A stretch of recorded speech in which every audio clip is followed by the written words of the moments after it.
Welcome back to another great episode of the Better Than Sex Sports Podcast. Of course, you know I am the man on the street. It's your boy Pharaoh King. Tim Dog still in Be More Careful. Man, he Shout moved, out, didn't shout out to Orlando. Always ready at Rock. That's right, man. Of course, the Mad Professor will probably be on a little later if he does come in. You know, he got a job now. But for the first time ever tuning into our podcast, this is how we always started off. We always got to ask the brothers, how was their day? Tim Dog, how was your day? Be more. Man, my day was great, but I need to talk about my Saturday. We had a cousins reunion. But I mean, I'm just saying, I went to a cousins reunion, and a lot of my family members that I really didn't know, but a lot of my family members watch our podcast. And I'm like, what? They went, yeah, Tim Dog, because everyone knows me as Timmy. They went, yeah, Tim Dog, you crazy. And I was shocked, and I just had to put that out. I was like, man, they say they just listen and they don't want to contribute or anything, but they just like the show, especially Ashed Out. So. Yeah, I tell you, yeah, Ashed Out is kind of live because it's just off the rip, and there's no set format, so you could just wherever the show goes, that's where the show goes. But tell them thank you, man. You should tell them, make sure they subscribe as well. Oh, yeah. You get our subscription up, work on some things. Hey, thank you for that, Tim Dog. I thought you were going to talk about some other things and you be more careful. You usually have some stories. Right. Just trust me. Oh, my God. I got something to tell you, boy. Motherfuckers can draw, singing, and... I got you. But before I come to you, Shada, I was watching Tim Dog. Remember you was talking about the people, the drug overdose? I finally saw it on the news on YouTube. They was talking about it. I was like, damn, Tim Dog must be right there where all this shit is going down at. I saw it. I mean, I saw the aftermath of it, but yeah, I have a friend who lives down there. He calls me up, man, they got all the North Avenue blocked off Pittsburgh. Motherfuckers out here falling out like zombies. I was like, what? Yeah. I finally got a chance to see it on they did like a little thing on YouTube that I caught. I said, damn, Tim Dog was right. That's all. Yeah. Well, don't bring it back like that. My main man, Shada, how was your day, my brother? You can't call it, brother. Good day. God's good. Family's all doing well. I'm on the other side of the dirt. You know what I'm saying? Yeah. Like we were talking about earlier.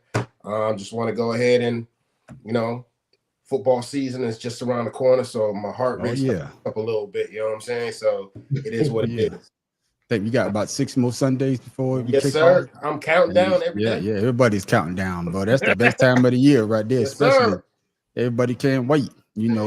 Especially now sports is kind of lax. I'm not really a baseball fan and other sports like that, but hey man, football right around the corner. Like that. Don't do my WNBA like that, dog. No, I say WNBA. I'm just saying, Man, listen. I tried watching the game last night. That shit was painful. Yeah, ain't nothing like the NFL. Like the NFL. Pharaoh, how was your day, my brother? Hot, and more hot. God, dog, man. Where I work at, for the audience out there, for where I work in SPD in the hospital, and it's where you econ instruments, and you have these big sterilizers and hot water and things, whatever. With it being 100,000 degrees outside, we have to run the sterilizers. So technically, man on the street, I brought up that ocean thing with the 79 degrees, right? I said, listen, if it hits 79.1, I'm out. Yeah. Do you know that thermometer would not go over 78.6? It stays at 78.6, and I've been staring at it. Damn, why that thing ain't 79.1 yet? Ask somebody for a light and give it a little help. It lingers right there, man. So, but other than that, I still ain't lost no weight. So, hey, it is what it is. Well, at least you got a goal that you try to lose a weight. Just don't wait. Hey, you know how it is when it gets so hot, you get sleepy. Yeah. That's you be working, man. When it gets so cold, you get sleepy. Nah, he to do it to you too, man. But yeah, man. Hopefully, Pharaoh they'll call y'all one day. Say, hey, y'all got to go home. It's too hot. He need goddamn sterilization. No, man. The damn slave drivers, they ain't gonna call nobody, man. They're gonna call those and tell y'all at work or get fired. Yeah. Well, fellas, ask me, man. My day went well, man. I'm like Pharaoh. It just seems as though that time just be ticking by so slow when you're ready to go. True. And then my grandgirl just came back My son told me the other day that his daughters they went to Colombia. I'm like, okay, but the twins they had their birthday in Colombia. I'm like, okay, yeah, Colombia right down the street. He said, no, no, country Colombia. So yeah, they went. My grandgirls went to Colombia. Georgia? No, Colombia. The country. Oh. Yeah, they went out the country. They first. What yeah, a big booty! Oh, yeah, they went to Colombia. They went to Colombia to visit. Commentary. You to went to see their other grandfather in Colombia, and they brought me back a gift. They brought me back a shot glass, but I don't know if y'all can see that with Pop on it. That's what's up, man. And when it melts down, it's cocaine. Yeah, I'm up. See, you say that. I didn't say that. Hey, dog, you gonna try that shit tonight? No. Start his own episode of Narcos on this joint. No, they would bring them back. So stupid. But yeah, and they brought me back some lollipops. So they definitely melted down. About to get tested tomorrow. Yes. But yeah, man. So I'm glad on the street. That's all good. Man. I'm glad to see that my girls made it back and they made it back safe. They made it back safe, and my shot glass. I will be drinking out of that very shortly. Hey, very short. From Colombia safe, that you boo wee. Yeah, Listen. Hey man, before we even get started, shout out to one of my greatest actors who passed away this past week, man. That shit really hurt me. Malcolm Jamal Warner. You know what I'm saying? From the Cosby Show. Just one of my heart goes out to him and his family, bro. Cause that's one of the good ones right there for him. What's one of the good ones? Yeah, it's one of the good ones, man. He just started a new podcast too. It was a good podcast, man, that I watched. Not all hood. No, yeah, that's exactly what it is. It's uplifting, man, and you hate to hear something like that. And just like you just said, man, we are of the age that we basically grew up with Michael Jamal Warner because we damn near the same age. Yeah, we are. Yeah, we're the same age. Except for Tim. And he didn't mean that. He didn't mean that. But we want to send condolences out to him and his family, man, and we're gonna talk a little bit about that on Friday. So y'all make sure y'all tune in to catch us out on Friday because we're gonna talk about that. But this is a sports show. Let's get into it. Man, y'all know I love it. Yeah, I love it, and I know y'all love it as well. Football season ain't even started yet. And they already got drama in Big D. Just because we sign him doesn't mean we're going to have him. He was hurt 6 games last year. Seriously. We've signed, I remember signing a player for the highest paid at the position in the league, and he got knocked out 2/3 of the year, Dak Prescott. So there's a lot of things you can think about when you, just as the player does, when you're thinking about committing and guaranteeing money. Contracts are 4 or 5 years. Okay? There's a lot of water under the bridge if you step out there and do something in the first 2 or 3. You can get hit by a car. Seriously. And so there's a lot to look at over a lot of years that could make a big difference. We really took the left turn when we talked about the car accident. All right, Micah retweeted this post by J.J. Watt that said, anytime you can publicly take a dig at your star quarterback and your star pass rusher simultaneously right before the season begins, you got to take it. Nothing makes guys want to fight for you more than hearing how upset you are that they got hurt while fighting for you. All right. And there it is, ladies and gentlemen. The drama already started in Big D. And I know you always call that the plantation or Candyland there, Shotta. So I'm going to give you first shot at it. What are your thoughts when you heard with Jerry Jones? He threw basically Dak and he threw Micah under the bus. So what are your thoughts? My thoughts is, y'all sure going to be with Jerry with the by and by. That's all I'm going to say. Listen, man, look. You got to understand the Dallas Cowboys since the Dallas Cowboys, Jerry Jones took over. The Dallas Cowboys have been a mess year in, year out. There's nothing new. Jimmy Johnson was there. There's nothing new under the sun when it comes to the Dallas Cowboys. But sticking to the point, let me go ahead and give y'all a little rundown real quick. The Dallas Cowboys contract issues. You know who never had a contract issue in Dallas?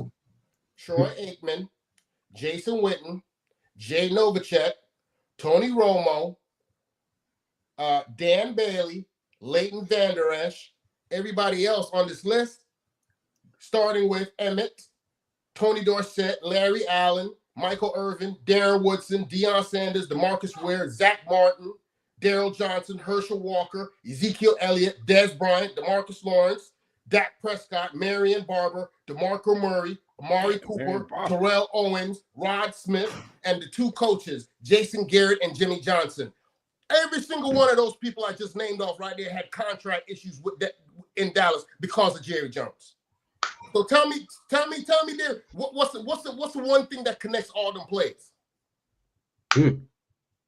I'm not gonna say it, but y'all go ahead and look at the names again and read it off in your head, and you tell me what the difference is. Their character, but the color of their skin. All I know is Candyland is always going to be Candyland until daggone Django go in there and blow that bitch up. It ain't gonna be no different. Yeah. But my thing, Pharaoh, I agree with what you just said there too, Shada. My thing though is that he waits to the last minute to sign these guys, and because the market is set. Yeah, the market is set at the person who gets that, like JJ Watt. JJ set the market for the person behind him to get paid. That's why what's my man down there in Cleveland got that money, because the market was set. And of course, Myles Garrett. Myles Garrett, and of course with a person like Michael Parsons who comes to play, I would give him that, even though I think he's a bitch sometimes. He comes to play, right? But why would you talk about him in that way, him and Dak? Because what did Dak have to do with you and Michael Parsons contract situation that I didn't understand what Jerry Jones was talking about? But here's the kicker, man, on the street. Michael Parsons is exercising his 5th year. Is his 5th year of his contract. So if he goes and plays this season, he gets $45 million. That's fine. He could opt out and daggone leave the team. But the thing that's crazy with the Dallas contract situation is, if he does that, Dallas could still go ahead and put a daggone franchise tag him for 2 more years. Tell me that ain't no slavery shit, dog. Yeah, it is. But your thoughts on Pharaoh? I'm just glad I'm not a Cowboy fan, because as long as you got Jerry Jones, listen, they're not going back to the Super Bowl anytime soon. It's kind of like Congress. He's like Congress. It's time for that. It's time for new ownership, leadership, man. Yes, sir. Or step down and let somebody make the decisions. Pay somebody to make decisions for you. Stop being the GM and the owner, and messing up stuff. His wife has said that he meddles with too much stuff anyway when he lost Jimmy Johnson back in the day. Yeah. And it hasn't gotten any better since That's then. The only time it's been good for him. So if I'm a Cowboys fan, as long as there's Jerry Jones, just kind of like the old owner of the Raiders, y'all ain't going nowhere. Look at Washington. Washington got rid of their old owner. Successful season. I don't know if it was set up or not, but I'll take it. You know what I mean? Snyder. Yeah. But there's not, people want a change, and listen to Jerry Jones speak is about as bad as listening to Trump speak. Holla at your boy. And you know what's funny though? You brought up Dan Snyder. Dan Snyder, Tim Dog, he wanted to be the next Jerry Jones. Yep. But one thing about hard. Yeah, but one thing about Dan Snyder there on Tim Dog, he didn't put himself in front of the camera. He stayed behind the camera. He made his mistakes behind the camera that we saw the product that was on the field. But at least if they were to put a camera, a microphone in front of his face, he didn't say anything as crazy as Jerry Jones. So I want you to answer this, Tim Dog. Why do Jerry Jones feel as though that he has to be the mouthpiece for his team instead of being the owner, sitting up in the skybox and let his players, or better yet, let the people around him do what they need to do to make the Cowboys be successful? Well, one, I'm thinking Jerry Jones. I have majority stake in this team. I own this motherfucking team, and I've been doing this all these years. Ain't nothing you can say to me. Now, as far as throwing under the bus, if I'm Jerry Jones, I'm saying these niggas costing me money. I'm getting all this shit, and they get fucked up. And another thing, Jerry just losing his morals, man, because he's the type of narcissist that's getting dementia, which makes it even worse. Like Pelham 47, think about it. I mean, he's slowly losing his marbles and saying shit that, it may be inappropriate and offensive, but they don't care. They not trying to be politically correct. They just trying to say whatever the hell they want. Yeah, and you know, coming back to you, Shada, my thing is with Jerry Jones, and I stated this earlier. You know, the caliber of player that you got on your team, and especially you got other great caliber players damn near playing the same position. They're gonna get that money because the team is trying to keep them. And Jerry, he's trying to stretch this out because he knows this is the 5th year, and like you said, they could franchise tag him, you know, unless he opt out. So where do you see this going? Do you see, you know, him staying, or better yet, hold that thought. I'm gonna stick on Jerry Jones. Why does Jerry Jones do this every year? He waits to the last minute to try to because he wants to be what the Dallas Cowboys is about. He wants to be the billboard. Jerry Jones, ever since he took that team over, he wants to be the one that creates this daggone. Just like back in the day, the Dallas Cowboys was known for their cheerleaders. You know what I'm saying? Everybody want to be a Dallas Cowboys cheerleader. Everybody knew synonymous cheerleading and in the NFL was the Dallas Cowboys. I will give them that. But at the same time, Jerry, these guys that you're paying, the statement that you made talking about, I paid Dak Prescott and then he got hurt. Anybody can get hurt walking out in the NFL. And you know, that's why I was going. That's where and that's where I was going. You know, I could understand as an owner that you don't know. That's just like buying a brand new car. You don't know as soon as you take it off the lot, that bitch gonna break down. You know what I'm saying? You paid all that money. Last week, it's a risk both ways. Yeah, it is a risk both ways. And Pharaoh, it's a risk both ways because it's a contact sport. Yeah, absolutely. Well, I mean, you got to think about it. TJ Watt got that new extension. Yeah. I think Micah Parsons was like half a sack or a sack equal to him missing the last 4 games, if I'm not mistaken. Exactly. So if I'm Micah Parsons, yeah, man, give him my money too. You know, this guy got it and he finished the season out. Yeah. You know, and I was right there neck and neck with him. I could have probably beat him out, you know, if it wasn't barring injury. Yeah. Dak is Dak. He should have never gave that money in the first place. No, he should have gave it to him earlier instead of having and that's what I'm about to say, Tim Dow. Everything. Yeah, but that's what I'm about to say, Pharaoh. And that's what I'm about to say, Pharaoh. And then Tim Dow, I want you to tag in. Yeah. Don't wait till the last once the market is set. You know, a lot of people after the 3rd year, you saw what type of player Michael was going to be, Pharaoh. Yep. Oh, man, I could get him on the low right now. Let's tear that up. And the last 2 years, I'm going to tear that up and I'm going to set the market for you because now it's going to be over $100 million, damn near $60 million a year that you have to pay him if you keep him. Go ahead, Pharaoh.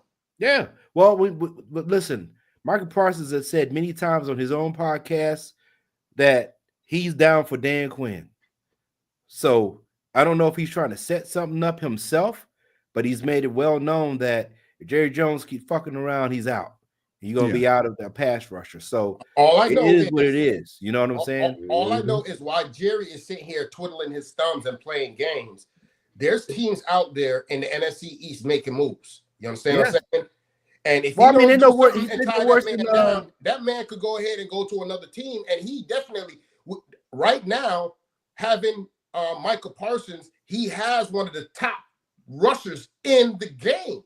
And you're playing around with him? No. But Shawna, think about it. If he wants to leave, he got 2 teams he can choose from. One, Dan Quinn, or you go to an ex-Super Bowl team. I mean, in the Eagles. Exactly. You know, and then he'll get paid a little bit less. But guess what? He's probably guaranteed more of a championship opportunity than if he stayed there in Dallas. Correct. And Tim Dow, they brought it up because, you know, Micah being Micah, he's not one to hold his tongue. And I think that's one thing that Jerry Jones hate about certain players. Certain like Dak Prescott. Dak Prescott played him off. Dak Prescott was like, I got a father. I don't need you to be a father figure to me. So I let my people dictate the money that I'm going to get. And basically, and that's what Michael Parsons is saying as well. Because Michael Parsons is saying, if you don't want me here, hey, somebody else will take me. The Cowboys took the practice field for the first practice of their training camp. Micah Parsons still awaiting a long-term contract extension, mostly a spectator, citing tightness in his back. Then Micah, as soon as practice was over, sought out reporters and shared his frustrations with the way his negotiations have gone and with ownership. Listen to this. when you go around the league and you see these other teams taking care of their best guys, I see TJ got taken care of, you know, Max got taken care of, Miles got taken care of, and he got 2 years left on his deal. So it's hard to, yeah, you see a lot of people around the league getting taken care of. You just, you know, wish you had something to, you know, that same type of reporters and shared his frustrations with the way his negotiations have gone and with ownership. Listen to this. When you go around the league and you see these other teams taking care of their best guys, I see TJ got taken care of, you know, Max got taken care of, Miles got taken care of, and he got 2 years left on his deal. So it's hard to, yeah, you see a lot of people around the league getting taken care of. You just, you know, wish you had something to, you know, that same type of energy. If they don't want me here, they don't want me here. I'll go about my business. I understand the nature of the business. Like I said, as long as I'm here and under contract, I'm gonna do what I have to do to perform at the highest level. But if this is the end, this is the end. You know, there's same way that Jerry Jones and Stephen Jones and the other Jerry Jones take care of their family, the same way I need to take care of my family. You know what I mean? I got my own 3 kids of my own, so we all need to take care of our own family at the end of the day. What's up, Juan, man? I apologize for that, man. I need to stop looking at my videos. You stop drinking and editing. That's I was about to say, hey, you about to jump into the whole thing with Jim Jones? That's what you need to do. Yeah, I'll be drinking and editing at the same time. I need to cut it out. But just like, you know, I would give Micah Parsons that. He did say that, hey, I'm under contract, and he showed up, you know, didn't hold out. He showed up to training camp, even though he didn't practice, but he showed. He said exactly what needed to be said. Hey, right. I understand the football business, Tim Dog, but you know, I got to look out for my family as well. Your thoughts? You Tim? damn Skippy. Hey, he's no different than any other NFL player who's looking to get paid based on their performance to take care of their family. The only difference is Jerry Jones, being the narcissist that he is, like Felon 47, want to be control of everything down to whatever it may be. But by him being that way is detrimental to the team, because one, you take the player's attitude from, yeah, I want to be a part of this team, to fuck this team, I'm going to get the fuck off. And that's when their performance come down. Then you have the issue of him trying to regulate things that the players can and can't do. Yeah, you're supposed to have rules and regulations, but some things are extreme. But I don't understand his reasoning for going, you know, attacking Dak and Micah. Because, I mean, they're doing what they're supposed to do. It's up there, right? And he's getting mad at them, talking about them, because he gave them money and they got hurt. Or if he gave them money, how soon will they get hurt? Like Shata said, isn't this a physical game? People get hurt. Yeah, they get hurt. And just like you say, Pharaoh, you know, I'm going to come out there, I'm going to perform. You know, I am under contract. You know, because most people could be like, I'm just going to hold out till we get something going on. Right, that was but he didn't say that. But basically, he's saying that, hey, I understand it's a business. It's a business, and you basically, Pharaoh, I think he said you made this contract situation worse, because you could have re-signed me 3 years ago. Now you expect me to give your team, which is I think the Cowboys is the team that worth the most money in the world, the most money in the world in the U.S. I believe. Yes. And so that's what I think it is, Tim Dog and Pharaoh. I might be wrong. He expect them to give them a discount. But no, I want my money just like you want your money. You know what I'm saying? So was Micah Parsons out of line on what he says to the reporters? No, there's no way that this man is out of line, especially when you got an owner that's, you know, downing or talking bad behind their backs, you know what I'm saying, to reporters. So, and he ain't talking bad behind their back. He talking in their face. Yeah, I agree. But you know how it is, man. It's until we get some type of owner representation that's going to be like this. Yeah, you know, and it's sad to say, but Jerry Jones has not been a good person since that last Super Bowl when he got his main man Barry Switzer to take him to the Super Bowl from Jimmy Johnson's team. So with that being said, what do you expect from this guy? He's not going to change. And anybody that wants to wear the star on their helmet, you're pretty much setting yourself up for failure. if you're a great player. So why would you even want to go to that team? Yeah. But I get it. But gentlemen, think about this team. I get it. Think but about I this wouldn't want to go play for that team. That's a very good point, Pharaoh. But think about this as well. Football is one of the, for those of us that play football, understand the game. When your leader on your defense is out there and your leader is unhappy, what happens to the rest of the defense? Morale, everything. What happens to the locker room? No, you start becoming a what's that basketball player that just want to get paid? What was that? What's his name? Arenas, Gilbert Arenas. Gilbert Arenas. You become a Gilbert Arenas. I'm just out here for the money.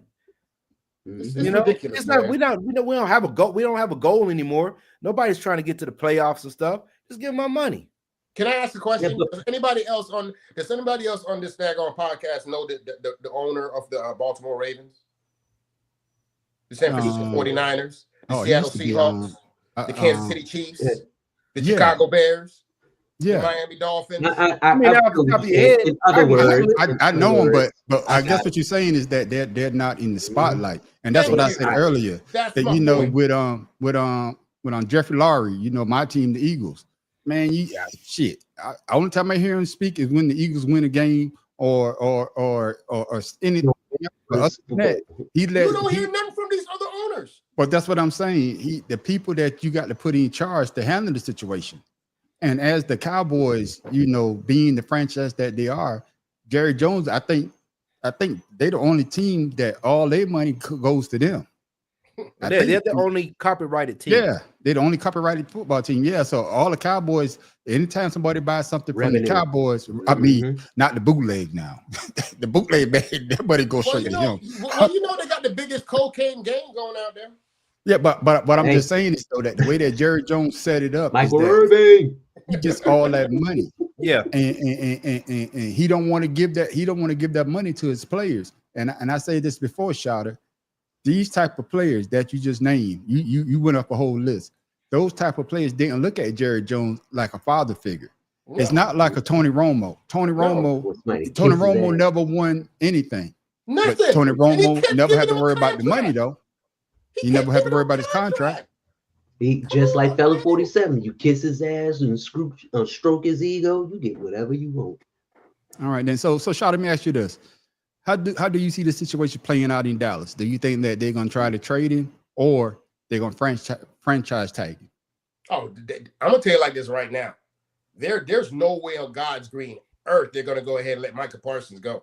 Jerry Jones could talk all the trash he want to talk, but if he let Micah Parsons go, the Cowboys might as well just call their season a wash. Especially if you go to Daniel Snyder. Oh my goodness! No, Daniel Snyder gone. I mean, Quinn. I'm sorry, Daniel Quinn. But Washington is looking for a damn linebacker to damn book in their thing too. So he since they lost T.J. Watt.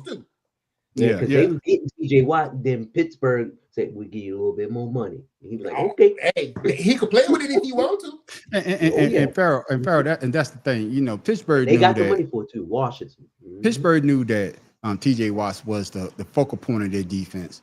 They talk all big and bad, but at the end of the day, they wasn't gonna let him walk out the door. Just like Cleveland, we already had Myles Garrett bags packed. Shit, we had his bags packed. Yeah. But they found that somewhere. But Cleveland understood that. Hey, this is our draw right now. We not going anywhere. We not going to the Super Bowl, so we got to hold on to our key players to get people to come see our team. But Dallas, they're gonna come regardless because who they are.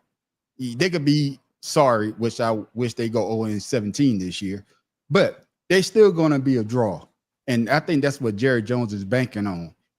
He's basically telling Micah, you're not bigger than the star. Am I wrong, Pharaoh? I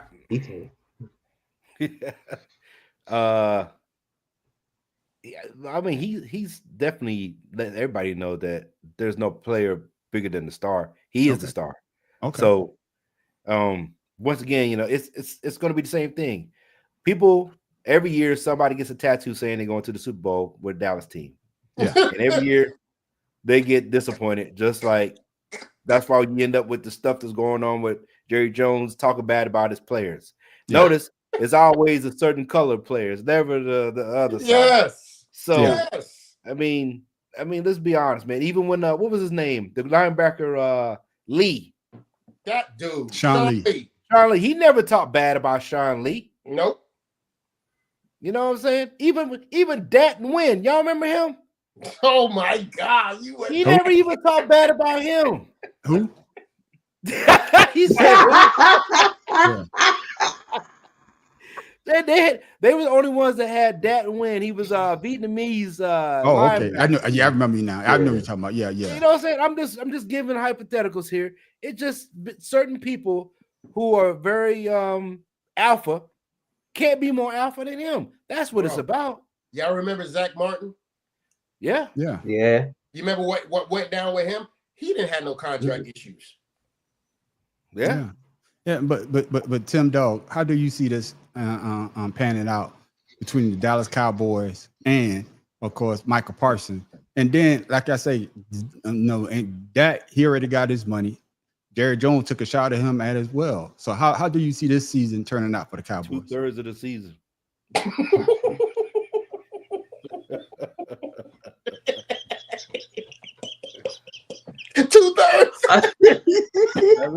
Hey, what's that? Four games? Oh my God. 3 games? Bruh. But no, I see it as, for one, once again, a problem in the locker room as far as morale. I see it once again as Jerry Jones sabotaging his own team by talking about the key players who are beneficial to him winning. And to him, he said, "Oh, I can do whatever the hell I want." But those players are not going to forget. I would be surprised if Michael Parsons would ask for a trade in the middle of the season because of some shenanigans. I'm not saying it's going to happen. I said I wouldn't be surprised. Now, at the end of the season, Michael Parsons, he wouldn't become unrestricted free agent. Fuck all that. You know, he's not going to give the Cowboys a chance to try and franchise him, because that would be asinine. That would mean that you are loyal to the team. And by Jerry Jones doing all this shit that he's doing, waiting in last minute pay players, the loyalty value aspect goes down. You no longer want to be a Dallas Cowboy. And there are plenty who have left after that contract dispute. You know, so, you know, it's counterproductive for him to think that he can do whatever he wants because he's the team. And what he says goes, but he's not thinking about, you know, the value of his team, because Dallas had some good teams. They just didn't have a good coach. You know, he keeps people around, like we say, who are loyal, like Felon 47. Stroke his ego, kiss his ass, and you get what you want. Yeah, because he kept Jason Garrett around, and Jason Garrett was the master of 8 and 8. That dude was, you know, y'all know the man. He wants a bunch of Stevens. Yeah, y'all know the man on the street love it. You know, being an Eagles fan, 8 and 8, that's right up my alley. That means and the bad thing is he will never hire a black coach. Well, you have to do something because they're not going away. Like I said before, I love it. Oh, I love the drama. Start the season off. Who doesn't? I wanted to carry over. Fans. I wanted to carry over to the start of the season because I don't want them to win any goddamn thing. But I do know that as long as Jerry Jones is the owner and what he is, CEO, owner, and what else he is, the contract negotiator. Long as he's in charge of every goddamn thing in Dallas, Candyland. Board director. Yeah, it's Candyland. Candyland, baby. Yeah, and he always gonna be for all those titles too. Yeah. He gets paid for all those titles. Yeah, and speaking of Candyland, oh shit, they're trying to bring it back. Pharaoh, your boy 47. He wants to change that name of the Commanders back to the old name. This morning, President Donald Trump is escalating his call for the Washington Commanders to change their name back to the Redskins. Trump says he actually might step in to block the team stadium deal if they don't make the change, saying, quote, "I won't make a deal for them to build a stadium in Washington. The team would be much more valuable and the deal would be much more exciting for everyone." It's unclear exactly what the president could do to follow through on this threat. The Commanders made the deal with D.C. Mayor Muriel Bowser. And there it is, Pharaoh. And I want to ask you this, you know, that's your team. How do you see Donald Trump affected the Commanders' return to D.C.? Man, what he's doing is he's trying to get people riled up again. Listen, the name Deflection. The- I'm sorry. Yeah, that's definitely what he's doing, is trying to get all this other crap off his back. Yes, But correct. Yes. then he wouldn't have threatened Cleveland, because I think they're up for a deal too, if I'm not mistaken. What I read, they were talking about going back to the Indians. But if you see what's going on, he's trying. It's just like these Confederate statues. They're trying to get people, especially black players, to play in a. I would love the Redskins, but it did have some racial undertone to it. I think it's a new era. Continue on with what we have. You're building a franchise with a new name. Yep. Because not all the teams out there, are have the original names that they came up with. Cowboys weren't the Cowboys. They were the Texans before they came to Cowboys. Yeah. And if you think about it, Cowboys was a derogatory term for black folks. Exactly. And Mexicans. Right. And Mexicans. Well, yeah, right. So, and that's the name that they came up with. So if you look at it, they're just trying to keep a racist, undertone to 100. Washington, D.C., the things that Trump does, Keep best, 100. That's what's up. riling, everybody up. But as far as I'm concerned, he really can't do anything legally to keep the deal from happening. Nope. He just thinks the federal government has some money involved in Which they don't. building of the stadium, Which they and of course it's taxpayer money as well. But I don't think he can do anything. He's just a bunch of hot air right now because his ass is under fire. Yeah. Tim Dog, your thoughts about what Donald Trump said he's gonna try to hold that situation up. This motherfucker couldn't hold up his own dick. I'm just saying. Damn. He gonna hold something. Drink You today. first of all, you have to have control of something to hold it up, right? The only thing you got control of is your damn mouth. Oh, I'm not gonna let the deal go. Motherfucker, the deal went through, money's been exchanged, and all you doing is talking. That's it. You can't make them change the name. You don't own shit. You can't say shit. Ain't no government regulation. Now you can probably invent some shit, which you go to court and everybody see what's that? Abuse of power. But then again, you are narcissists, just like Jerry Jones. Y'all think y'all can do whatever the hell you want, and then when people say no, you do whatever at all lengths to try and do it, and then when you can't, oh well, I knew I couldn't do it anyway. I just want to see. No, Right, motherfucker. right. Just a bunch of hot air, man. He just talk. He can't do shit to Cleveland either. None of these sports teams. And if I were the owners, I would put an injunction in with a judge, tell him shut the fuck up. He don't know what he's talking about. Yeah, I got one more to add though. One more to add. You remember back when who was the commissioner that ousted him from the NFL? Was it Tagovailoa or something like that? Yeah, Tagovailoa. Paul Tagovailoa. Paul So Tagovailoa. I believe this is an opportunity for him to try to get back in the NFL. He for tried it the them not first letting time him in he the got Big Boys Club. He tried it the first time. He was mad remember? about that. Well, I mean, Yeah. you should because you're defunct. At that time, I think he had 2 bankruptcies already. Yep. Yeah. Then casinos. you want to Bankrupt. get the USFL. He messed Yeah. that up in New Jersey. Yeah. He messed up. That's why I say he messed up Marcus Dupree's Yeah. future because of that bad deal. True. Yeah. And then now you want to put the NFL. You want to have an NFL team, and you couldn't even run a casino. Come Yeah. on, man. They don't need that 2 type of bad business. casinos. Yeah. And 2 casinos. and shout it. The point of the matter is that even in the goddamn news report, they say that basically the Washington Commanders already made a deal with the mayor of DC to bring them back from where y'all play at right now, Pharaoh? Landover. And that stadium they say is basically crap. Or Yeah, again, remember I mean, when the thing broke, the water Yeah. and everything? That's what I'm saying. So they already made it. They already The made snow. a deal to bring the Commanders back to DC. So why would you put your nose into something that doesn't have anything to do with you? Shout out. First of all, that fat bastard in the White House, he needs to shut the hell up. You know what I'm saying? I don't know why he keep interjecting himself in anything sports, because his fat ass, diabetes, messed up hand looking ass, he needs to shut the hell up. First of all, Washington practices in Virginia anyway. And I think it's Ashburn. And my thing is, they might as well. I don't know why Maryland or VA don't get the team.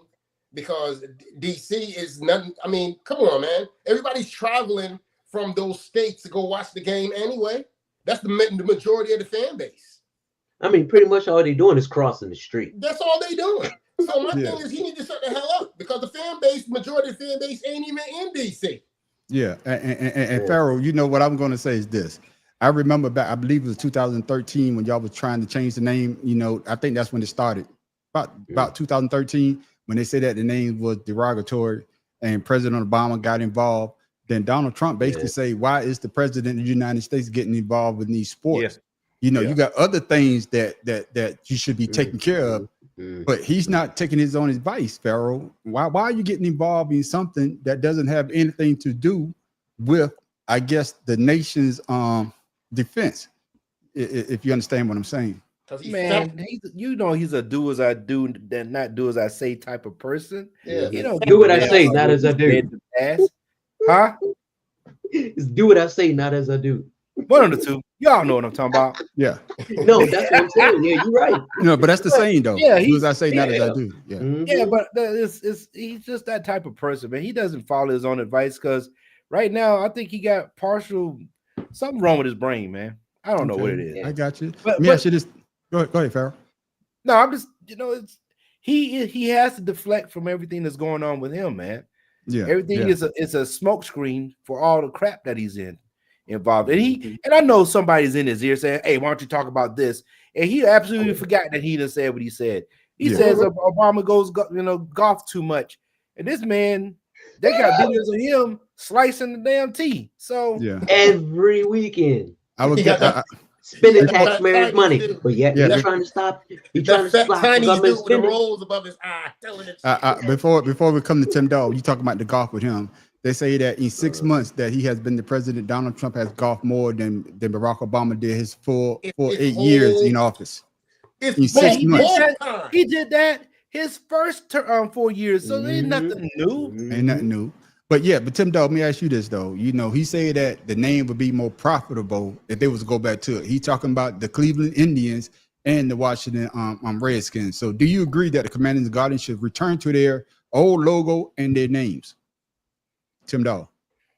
What makes him think it's gonna be profitable other than him just saying it like everything else? He don't know. He just saying it just to be saying it to get attention on it because he don't know what the fuck he talk about. True. Don't let me have to step in. No, motherfucker, you can't. But Pharaoh, Pharaoh, Tim Dog, that's your other team. You can't have two teams. Ladies and gentlemen, you can't have two teams.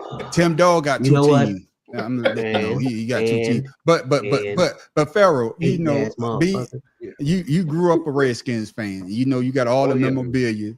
You know, once they changed the name, you might have took some of it down. But how do you feel? Well, I'm just saying though. Me either. But what I'm saying is though, I don't hear you. I hear you calling the Washington football team when they changed the name. Then you call them the Commanders.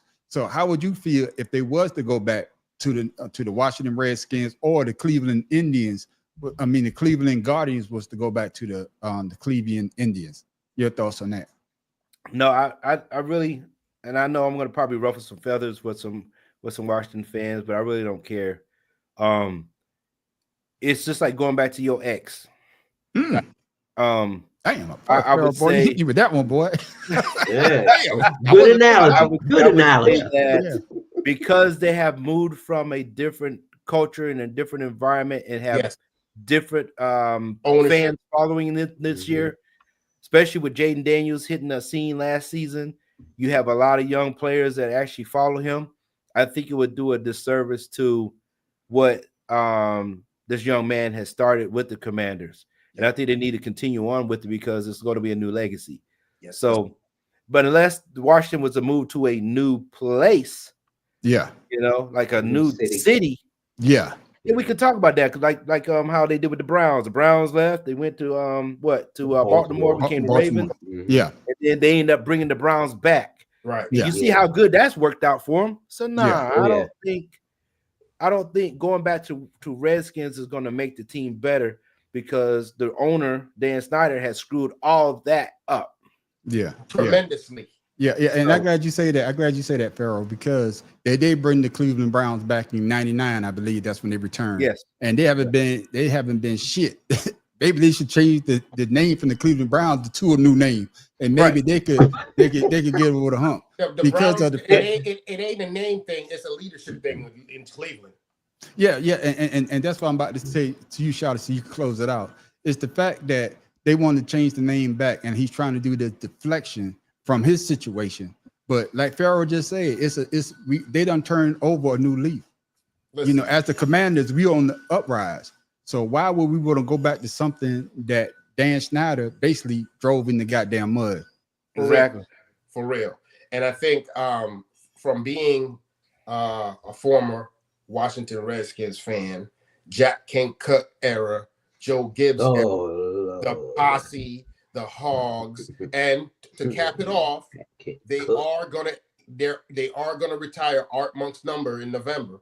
Yeah. So for those of you who don't know about that, Art Monk was a leader of the Posse, and Art Monk, Gary Clark, and Ricky Sanders. Ricky Sanders, thank you. And they they've basically done all they can for the old Redskins regime. And I think now that they have changed and started with this Commanders thing, it's taken root. It was a lot for everybody to deal with when it first came out, but now I think they've established themselves as a legitimate team. Magic Johnson's now part of the ownership. I don't think going back to the Redskins will do them anybody any good. Mere fact that it's a derogatory statement towards our Native American brothers and sisters, I think that we should go ahead and hold their feet to the fire and be like, you know what?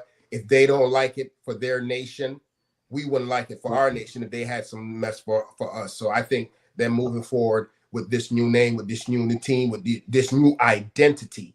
I think this will be an awesome thing for them. Yeah, and the fact of the matter is, we all know why he's doing this. It's a deflection from the hell that he's going through with the Epstein file situation. Correct. He's throwing anything. He's throwing anything at the goddamn wall to make it stick. But I think that like Pharaoh, that is a diehard true Commanders fan. They don't want to go back. Hey, we moving forward with what we got now, and we're going to continue moving forward. And hopefully, the ownership will not bow down to old number 47 and say, yeah, we're going to go back to the name. Hey, one caveat. I saw this today. What's my man used to dress like the Indian? The super fan. He died. I saw that he died today. Yeah, he died today. So, I'm sorry to hear that. I saw that. Yeah, he died. Yeah, he died as well. But there it is, man. But man, going from another situation to this crazy situation. I know Cam Ward was drafted number 1, but maybe the Tennessee Titans knew something that we didn't know. Tennessee Titans open training camp tomorrow, but they will take the field without one of their quarterbacks. Chris Harris is here to tell us what is going on with Will Levis here. Yeah, Tracy, Will Levis' season is finished before it started. The Titans quarterback will have shoulder surgery next week and will shut it down for the entire year. You may remember that Levis injured his throwing shoulder at Miami last September. That caused him to miss 3 games. He came back, played in 7 more games, but is now saying it never fully healed and wants to get it taken care of. Here's a valid question. Why not have this surgery in January? Why go through all of the offseason training and then make the decision now? Only Will Levis can answer that. Here's the Titans statement about it today. They say, we support his decision to focus on his long-term health. He approached the offseason with professionalism, showed clear growth as a leader. We remain confident in his full recovery. And that's the thing, Pharaoh. I'm going to ask you. I'm going to ask you this first. They maybe they knew something. That's why they took Cam Ward. We're going to talk about him later. But why did Will Levis wait so late to have surgery? Exactly. I believe, did the same thing happen with Drew Brees? No, I'm not sure. I think the same thing happened with Drew Brees because that's when but he didn't miss the whole season though. No, Drew Brees had the surgery early. Yeah, I don't think he missed the whole season though. But I could be wrong though. Don't quote me. Like I said, I'll just put it to you like this: Will Levis lost his job. He ain't coming back. Okay. All right, with his decision, he's done. And we're gonna be talking about Cam Ward. Will Levis to be up for the trading block next season. So he said Levis is gonna be a backup. Right. Yeah. Well, maybe they knew something that they didn't. Maybe they knew something that we didn't know. That shot it because they did take Cam Ward with the #1 overall pick in the draft this year, and with Will Levis being out for the whole season. But before we talk about Cam Ward, why would you wait up until the day before training camp start to say, okay, my shoulder didn't heal as well as I thought it did? Your thoughts, Shotty? Because he knew he wasn't going to start. He knew that no matter what, if his shoulder was good or not, he lost the job. Period. I mean, when they drafted Cam Ward, yeah, he knew that. And then when he saw the body of work, he was like, okay, this dude is for real. I'm gonna have to go ahead and I need surgery. Look, all I'm saying is, look, this is nothing. This is the Tennessee Titans are right there with the Dallas Cowboys with how they do business. They wait. They be waiting till the last minute to do everything. They've been doing this since Eddie George was there. They did the same thing with McNair. This is what they do with the what was that coach to do that with the Music City Miracle? What was that coach to do that with the mullet? Fisher. He waited till the last minute to say, "Oh, I'm not going to be with the team this year." This is what they do. He messed up Vince Young's career last minute. Yeah. This is nothing new. This is par for the course for the Tennessee Titans, and I hope Cam Ward have a season that reflects his #1 draft, because if he don't, they're gonna crucify his behind. And that's the thing there, Tim Dog, is the fact that he waited so late to have the surgery. I don't think that I'm not gonna say that he waited because they drafted Cam Ward. He didn't. He's gonna lose his position, because I believe that he wants the starting position. Once you're the starter, you never want to go back to riding the bench or being the second guy. But I got that, Pharaoh. But what I'm asking Tim Dog is, why wait so late though? If you know your shoulder didn't heal properly, you know what the season ended in March. Yep. So back then, hey, my shoulder ain't feeling right, and like you say, this season ended in January. Yeah, whatever for the NFL. Yeah, but what I'm saying is, you trying to tell me that your doctors are so inept, or you didn't go back and say, hey, my shoulder don't feel right. We need to look at it now and have the surgery in January once y'all got eliminated, instead of waiting up until the training starts. You know, so training camp starts. It starts. He saw the zip on the ball. He saw that zip on the ball. No, what I'm thinking is, at the end of the season, when he had the problem, he probably thought that by training camp it would have healed over time. Maybe he didn't do the proper physical therapy or whatever the case may be, but once you get in the training camp and you throw a couple of reps, you see that it's not. So instead of sitting there, re-aggravating it, making it worse, you make the painful decision and say, hey, I think I need to go ahead and do it. But I mean, to me, he may not have known until after he'd thrown some reps, in training camp. He may not. No, he didn't get the training camp. Well, he didn't get the training camp, though. Well, before getting there, during the summer, didn't probably throw any reps or anything. If he did, it wasn't enough. And the ones that he did, he probably said, oh, maybe to heal. And he didn't do the proper therapy for it. I don't know. Maybe, so I mean, it's been many a times you say to yourself, oh, I'll be all right. And then later on, you're like, ooh, maybe I'm not. Yeah. And y'all brought it up there, Pharaoh. All y'all saying the same thing. He might have seen the writing on the wall. But with Will Levis' injury, how do you see Cam Ward performing as the Titans starting QB if he get the starting job?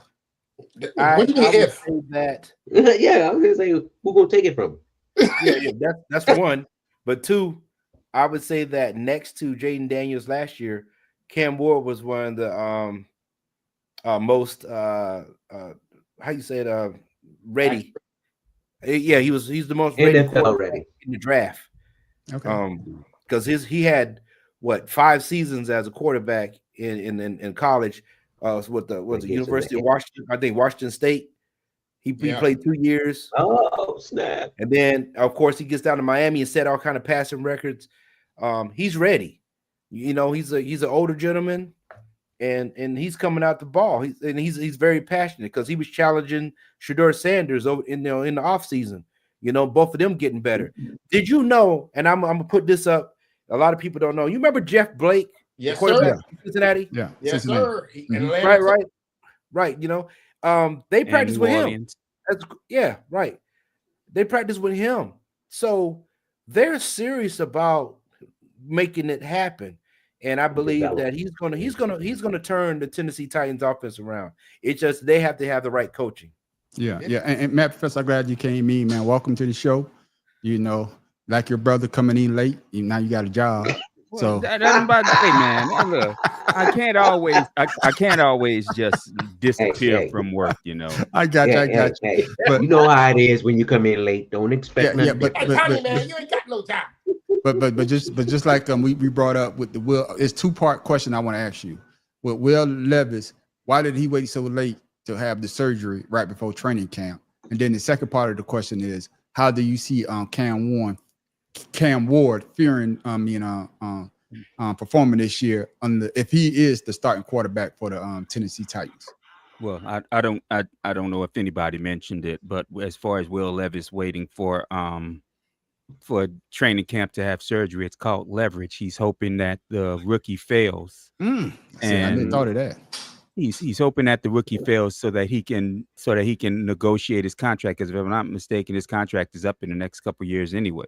So he's hoping that he can renegotiate a better deal for himself by saying, "Hey, this guy you drafted for your future is trash, and I'm hoping that you can." Well, Will Levis is Will Levis. You got to think about it. Whether you like him or not, he would have been a starter coming into this year anyway. But to that point, but based on his body of work for contract, no. But no. Look at what happened with New Orleans. If you don't think you have shit as quarterback, you're gonna pay anything as quarterback. You're gonna pay any price for anything that you think is a quarterback. Yeah. So like I said, he may not have leverage, and to the layperson, he may not have leverage. But unless Tennessee would go after a big free agent, he has all the leverage in the world as their starting quarterback. Can I say this, Matt, Professor? They drafted him for a reason. They saw something in Will Levis for a reason, and that's why they drafted him. But what I'm saying is, but they drafted him in the first round. If I'm not mistaken. Yeah, he was first round. Yeah, so they saw something in him, and they were just in case he doesn't work out. That's why they went and got Cam Ward with the first draft pick this year. I'm glad that Professor said that. That might be the case, but when you look at, right now the Tennessee Titans don't have a choice. They have to put all their eggs in one basket with Cam Ward because their quarterback, the quarterback they have behind him is Brandon Allen, Tim Boyle, and Charles Jenkins. Who the hell is these? Me. I'm working my shoulder out now. They don't have no choice. Yeah, they called me, man. Charles Jenkins, QB. That means quick, brother. That's right. Wow, that's fucked up. And the second part of the question, Bad Professor, I'm gonna get your thoughts on how do you see Cam Ward performing this year? I like Ward last year at Miami. I really did. I thought that if Miami could have helped him a little more, they probably would have made some noise, and he would have been a better contender, a higher ranked contender for the Heisman Trophy and maybe a higher first round pick. But he couldn't go much higher than he did, but what happened. So, like I said, I think them drafting him was the right move because quite honestly, Tennessee needs so much help, including at quarterback. The one position that can affect your team almost immediately is a quarterback. And the fact that Cam Ward is mobile helps him out a lot since their line is horrible. I give them a good shot at their first game. They played Denver their first game, so they have a good shot. Oh, I don't know about that. Denver has one of the best defenses in the league right now. So I'm just saying. Can I ask you this stuff, Pharaoh? And I'm glad you brought that up, especially with the garbage ass line that the Titans have. And I know this is one of Shotter's favorite on people. Is that the same situation? Because you got the #1 draft pick for a reason, and just like Caleb going to the Bears. Their offensive line is not what a #1 draft pick will go to. So do you see Cam Ward running for his life because he doesn't have that offensive line? And that will help Will Levis start rise when he comes back? No, I don't see that happening because Okay. Cam Ward is a different person. Okay. He's going to make sure that he gets with the offensive line coach and the offensive players to make sure that those plays are ran right. He was like that in Miami. So I see him in the 5 people in front of him. They're going to gel better because he's a leader. He's a boisterous person. Yeah, he looks like I know they, whatever happened in the bowl game, but that's behind closed door stuff. We don't know what happened, why he pulled himself after he got the pass leader and all that stuff. But with that being said, he turned a defunct team into a bowl contender. So I think that he can do the same thing with Tennessee. You got to think they're all ball players. They all want to win. Yeah. Right. Nobody wants to go out there and be losers and whatever. And I believe that you as a leader and a person, like you said, he's a 50+ starter in college. Right. He knows what he's doing out there. And I believe that he can get the offense together because he's going to be in the huddle talking about, I need you here, run this. Because if not mistaken, he can do like 2 or 3 things at one time. He's talking as he's listening. Adrian called in. Close your garage door, man, on the street. God damn. It's hot in here. Said, I mean my garage. I Yeah. do my show from out of my garage. Before you go on, Farrell, every time I start doing something, neighbors start cutting the grass. I'm like, this a bitch. Motherfucker, wait. I start getting. They waiting for you. They waiting. Yeah, go ahead and finish your thoughts off, Farrell. I'm sorry. I know. I just think he's going to be okay, and I think the offense is going to gel better. They're going to be. I say they're going to be pretty decent in the AFC South. Okay, They'll be all pretty right. decent. And that's what I'm saying there, Shouter. I know that's not your favorite boy, but you're the number 1 draft pick for a reason. You're not going to the Philadelphia Eagles with that number 1 offensive line. Correct. You're not going to the Commanders with a great offensive line. You're not going to a team that has a good defense. You going to somebody that what's my man Derek Carr? Yeah, Derek Carr got beat the hell up when he got drafted by was it Derek or his brother? What's his other brother name? Both of them. Both of them got beat up. He said both of them. Yeah, but that's what I'm saying. Just like with Caleb Williams, being the number 1 draft, he went to the Bears for a reason because the Bears offensive line was garbage. Man, that's because he painted his fingernails. They probably had something to say about that. I got you, but what I'm saying is, do you see would that be a reason that Cam Ward will have not a superb season, but a so-so season? Your thoughts? There's a couple of things that's blaringly different from Caleb Williams. One, the reps that Ward has had, as Pharaoh King said, he's had the reps out there. 2, I've seen his work ethic in the off season, and his attitude towards leadership is completely different than Caleb coming out talking about, I'm going to go ahead and I want to go to a team that's such and such and such. He's not that type of dude. You know what I'm saying? Caleb was cashing checks that he daggone they didn't even get the pen out to write yet. You know what I'm saying? What I see from Cam is I see that he has a work ethic. And that alone in and of itself could go a long way to galvanizing a team around you. Remember, he got Tony Pollard. Tony Pollard ain't no punk back there in the backfield. Yeah. You know what I'm saying? So I think that whatever he brings to the team as far as leadership, as Pharaoh said, is going to go a long way towards him having a successful season. Okay. All right. I just think that he has a lot of upside compared to Caleb Williams. Tim Dog, your thoughts, man? Not only is he proficient in reps, but in maturity, age, his approach to the game. And, he's not someone who, didn't start from the top. He started from the bottom, worked his way up.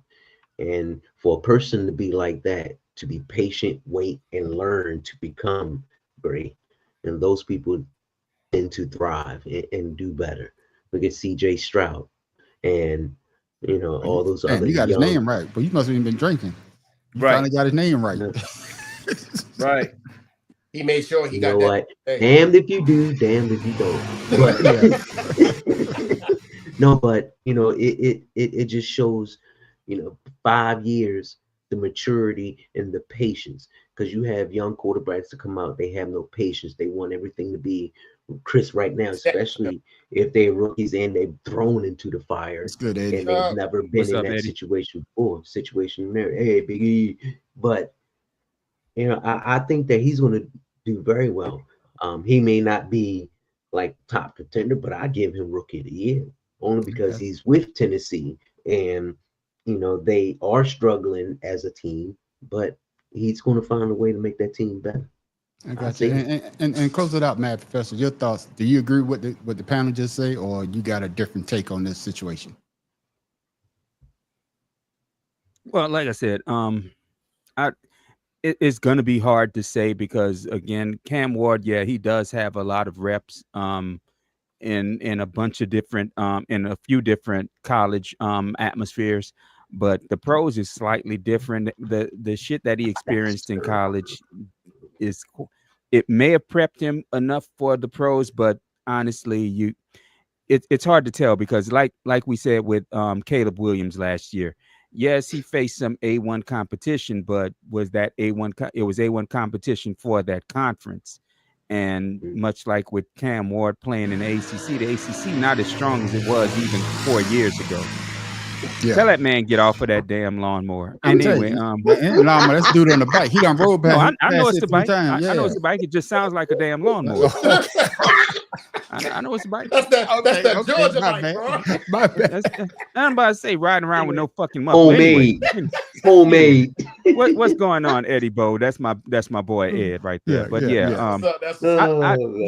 You never want to root against anybody. So I'm gonna give the boilerplate response. I just hope he doesn't get hurt. I'm saying the same thing because these guys are number one pick for a reason. And I hope they don't, end their career like Vince Young. Vince Young could have been one of the greatest. Even I hate to bring his name up. Even RG3 could have been one of the greatest. I'm just saying. I'm just saying when he came out, quarterback. I'm just saying as a quarterback, he could. I say he could have been, but because of injuries, too old. Not just injuries. because of injuries that caused them to retire. Even the guy that we brought up, that I think the cars, especially Derek, which one is the older? David. David took a beating when he got drafted by Houston. And I don't want that to happen to Cam Ward, especially this year, because of the fact that you're the number one pick for a reason. You go into a sorry team. I'm trying to figure out how I'm gonna take off work, Ed. Yeah, but sometimes he embarrassed himself. Sometimes I just don't want those guys to have to go to retirement too soon. And sometimes you've been there too long and just got to hang it up. And we are following breaking news this morning. Listen to this. Chargers great Phillip Rivers, he's retiring. The Union Tribune reports the 17-year veteran will call it quits. And we are following breaking news this morning. Listen to this. Chargers great Phillip Rivers, he's retiring. The Union Tribune reports the 17-year veteran will call it quits later today, saying, quote, "It's just time." He played 16 of his seasons with the Chargers, starting 240 straight games, most of them here in San Diego. The 39-year-old played last year for the Colts. He is 5th all-time in yards passing. One of the most talented football players from the city of New Orleans is hanging up his cleats. Former St. Aug standout Tyrann Mathieu has announced his retirement from professional football. And that's going to be picked off middle of the field. Tyrann Mathieu still on his feet, 25, 30, to the near side of the field, 35. Mathieu played in the NFL for 12 years, spending the last 3 seasons with his hometown team, the Saints. He was expected to start at safety this season alongside fellow Louisiana native Justin Reed, but on the day before the first practice of training camp, Mathieu's decision to retire was announced. General Manager Mickey Loomis admitted it was a bit of a surprise, but it's a decision they have known about for a few days. Yeah, I'm a little surprised, but we had some advance notice and just have so much respect for Tyrann and what he's accomplished. And I mean, he's a legendary Louisiana player, legendary NFL player. Really appreciate his time with us. He was fantastic. Mathieu is a Super Bowl champion, 3-time Pro Bowler, 3-time All-Pro, and a member of the Pro Football Hall of Fame's 2010s All-Decade team. Yeah, I need to No, you don't. You good. No, I need to stop drinking when I'm editing because You ain't out that shit. God damn. and there go the lawnmower. What I tell you, boy, it's every time. But man, Professor, I'm coming to you first in this, man. I want to get your thoughts on Phillip Rivers and Tyrann Mathieu retirements from the NFL, and how will they be remembered? Well, honestly, Tyrann will be. Well, I'll start with Tyrann, since he played. The honey badger. And that's what I'm about to say. I think he'll be more remembered for his moniker, his nickname through college, and especially the first part of his career when he was with Houston, if I remember right. Most people are going to remember him from that. But here in New Orleans, can I ask you this quick? You think they remember him more for the LSU years or of course, his NFL? Of course. Oh yeah. Let me ask you that. Without question. Okay. Because I mean, he was All a right. freshman who finished second in the Heisman Trophy voting. Okay. So that's easily the high point of his career. I mean, I'm not saying he didn't have a great career, because he did win at least one Super Bowl with the Chiefs. Even though, like I said, by that time he wasn't making the spectacular plays that people remember him for. So and for what he's done in the community, he's always going to be beloved and remembered here in New Orleans. And as far as Phillip Rivers, how the fuck you retiring from some shit that didn't want you since 2020, which was the last time he played? I retired. Wow, no shit, dude. You retired? No, he played last year with Indianapolis. No, the fuck he did not. Yes, he did. He was with Indianapolis, but he was with them. He ain't played. He was on that roster. His last game played was against Buffalo in the playoffs in 2020, if I remember. I got you. Come on now, man. And your boy Eddie is right. He got a football team at home. He got like 10 kids. Yeah, he's a coach. So I mean, come on now. I got you. Man. Get the fuck out of here. You retiring? Woo. I got you. Hey, Woo. Coming to you, Tip Dog. Your thoughts on Phillip Rivers retiring from the NFL and Tyrann Mathieu retiring, and how would it be remembered? Okay. Phillip Rivers, about damn time. Who cares? I don't give a fuck. Tyrann Mathieu. Tyrann Mathieu, like everyone said, LSU, that nickname Honey Badger, and he was that's a great nickname. That's one of the best nicknames out there. Honey Badger will kill a king cold riding and stink them shits. Yeah. But once he got to the NFL, his career wasn't as eventful as it was in college. I mean, the first two seasons were, what was it? Arizona. And to me, he didn't really shine until he went to Kansas City and when he got his rings. And that's when, to me, he, the height of his career, even though it was short because he got hurt. So, I mean, he showed potential in college, came in the NFL with Arizona, and they were a sorry team, but he never really amounted to what, my expectations would be. So, he was good, but he was okay. Yeah, I got he wasn't one of those people that we talk about all the time. I got you. What are your thoughts on Pharaoh? How would they be remembered? Phillip Rivers and Tyrann Mathieu. Honey Badger shit. I'm just saying Honey Badger. Tyrann. Anyway. Tyrann. Yeah, fucking Honey Badger shit. You know who I'm talking about. That's all I know. Phillip Rivers, shit talker. And the way he threw the football. Yeah, I was going to say that too. And the way he threw the football is something else. And but yeah, with San Diego is the only thing you really going to remember with him. Not really able to get over the hump. Very competitive.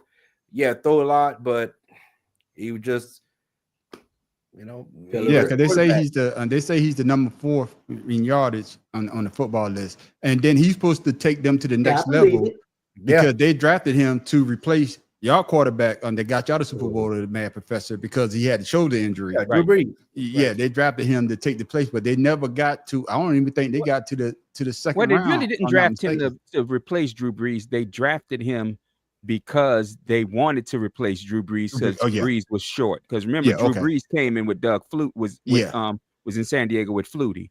Yeah. That's what I'm saying. That's what I was saying about his shoulder. They got him up out of there so that Phillip Rivers could start, which was stupid. But yeah, that's all with him is definitely the shit talking and having a football team of children. Then we're gonna go to Honey Badger. The only time that I would say I'd never really followed Tyrone Wow. Matthews' career because it was uneventful. You know, after college, it was uneventful. He's on the field, he talks a lot. You go into he was almost undersized even out there playing. So, you know, he never really had any really good highlights until he got to Kansas City. But we're always going to be thinking of the safety that had cancer for Kansas City. Oh, you talk about Eric Reed. Berry. Eric Berry. Yeah, Eric Berry. Yeah. So, you know, I think they kind of wanted to replace Eric Berry with the likes of Tyrone Matthew. So it is what it is. Time to go.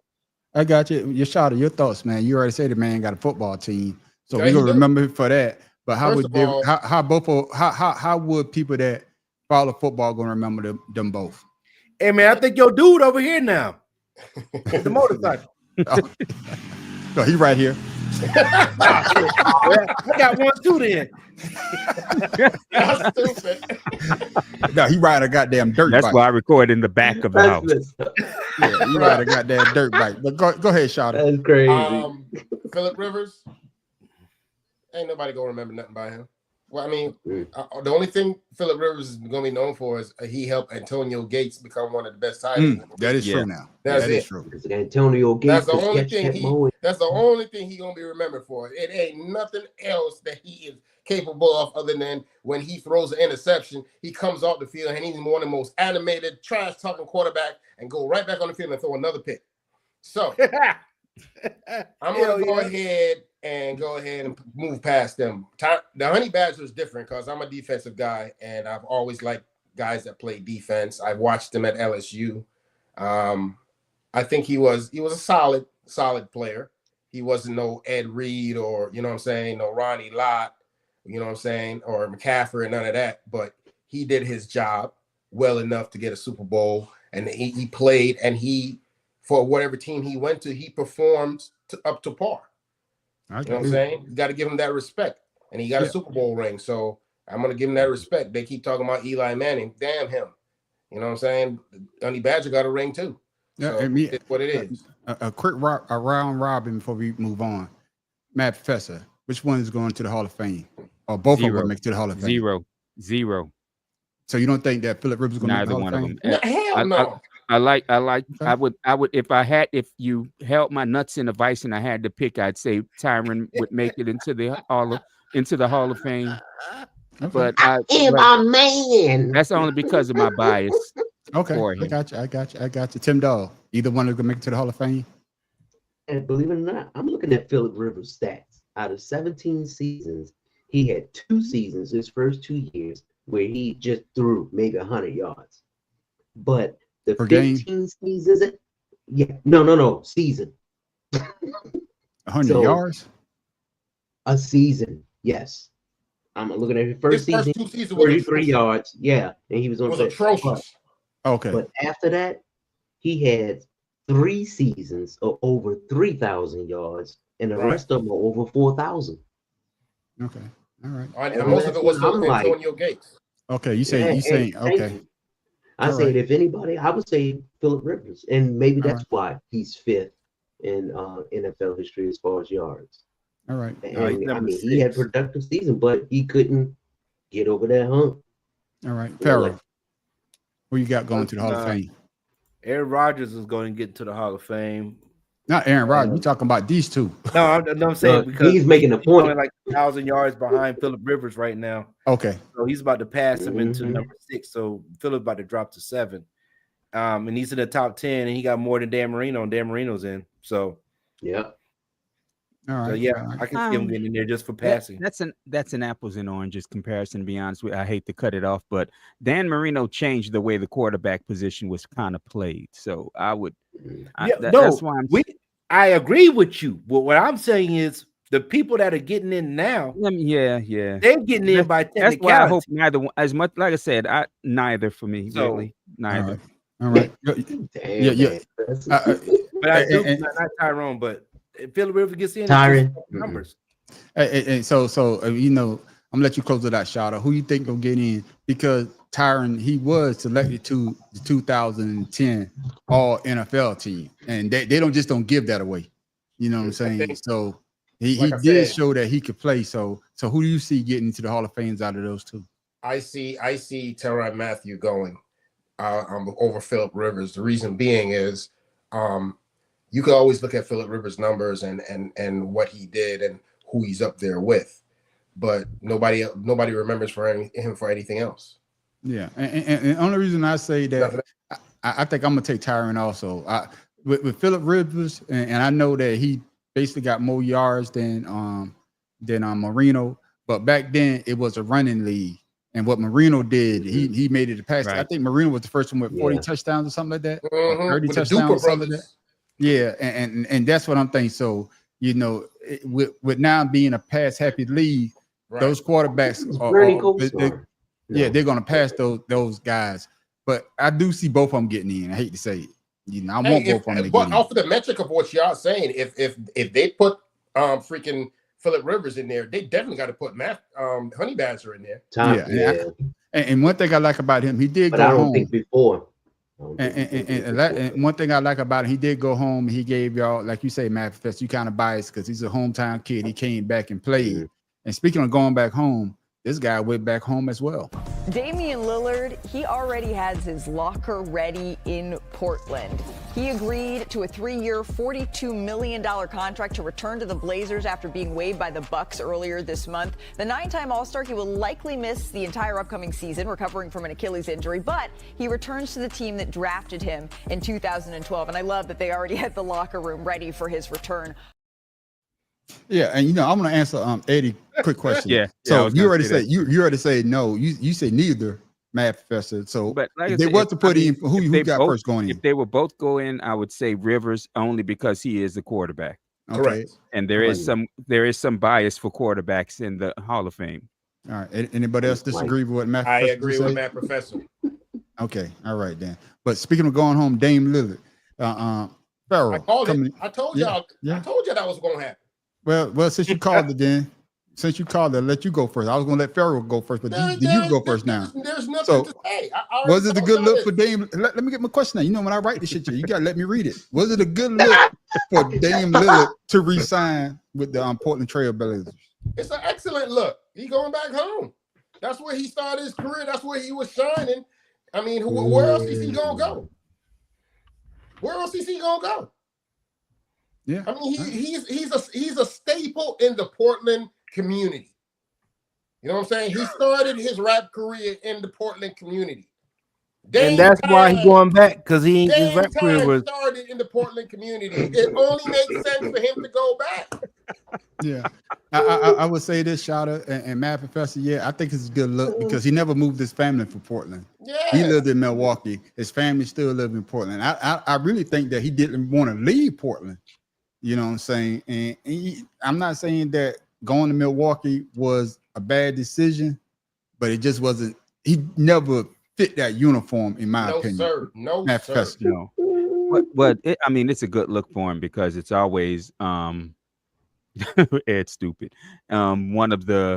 It's always one of the players' dream to just play for the team that drafted them and help that team win. He didn't want to, and he didn't want to leave Portland. Everybody knew that. Portland got rid of him in the salary dump because they didn't want to have to pay him. And I mean, yeah, it's a good look for him to re-sign with Portland. I mean, who else is going to sign him for the money that he signed for, coming off of an Achilles injury? So you know, it was one not having any choice and the other being a great choice. Yeah, and you know, I'm glad you say that, man, because Portland is one of those teams that just jinx. They are a jinx team. And since Clyde Drexler. No. When I say that they're jinx, jinx. Bonus. No, I'm talking about recent, because they had one of the best players, and he had to retire early. Two of the best players. He had that micro knee thing. No, Brandon Roy. Brandon Roy was a beast. Oh, Brandon Roy was a goddamn beast. And they had Brandon Roy, and then they had the Marcus Aldridge. But the Marcus moved on. Don't forget about Kevin Duckworth.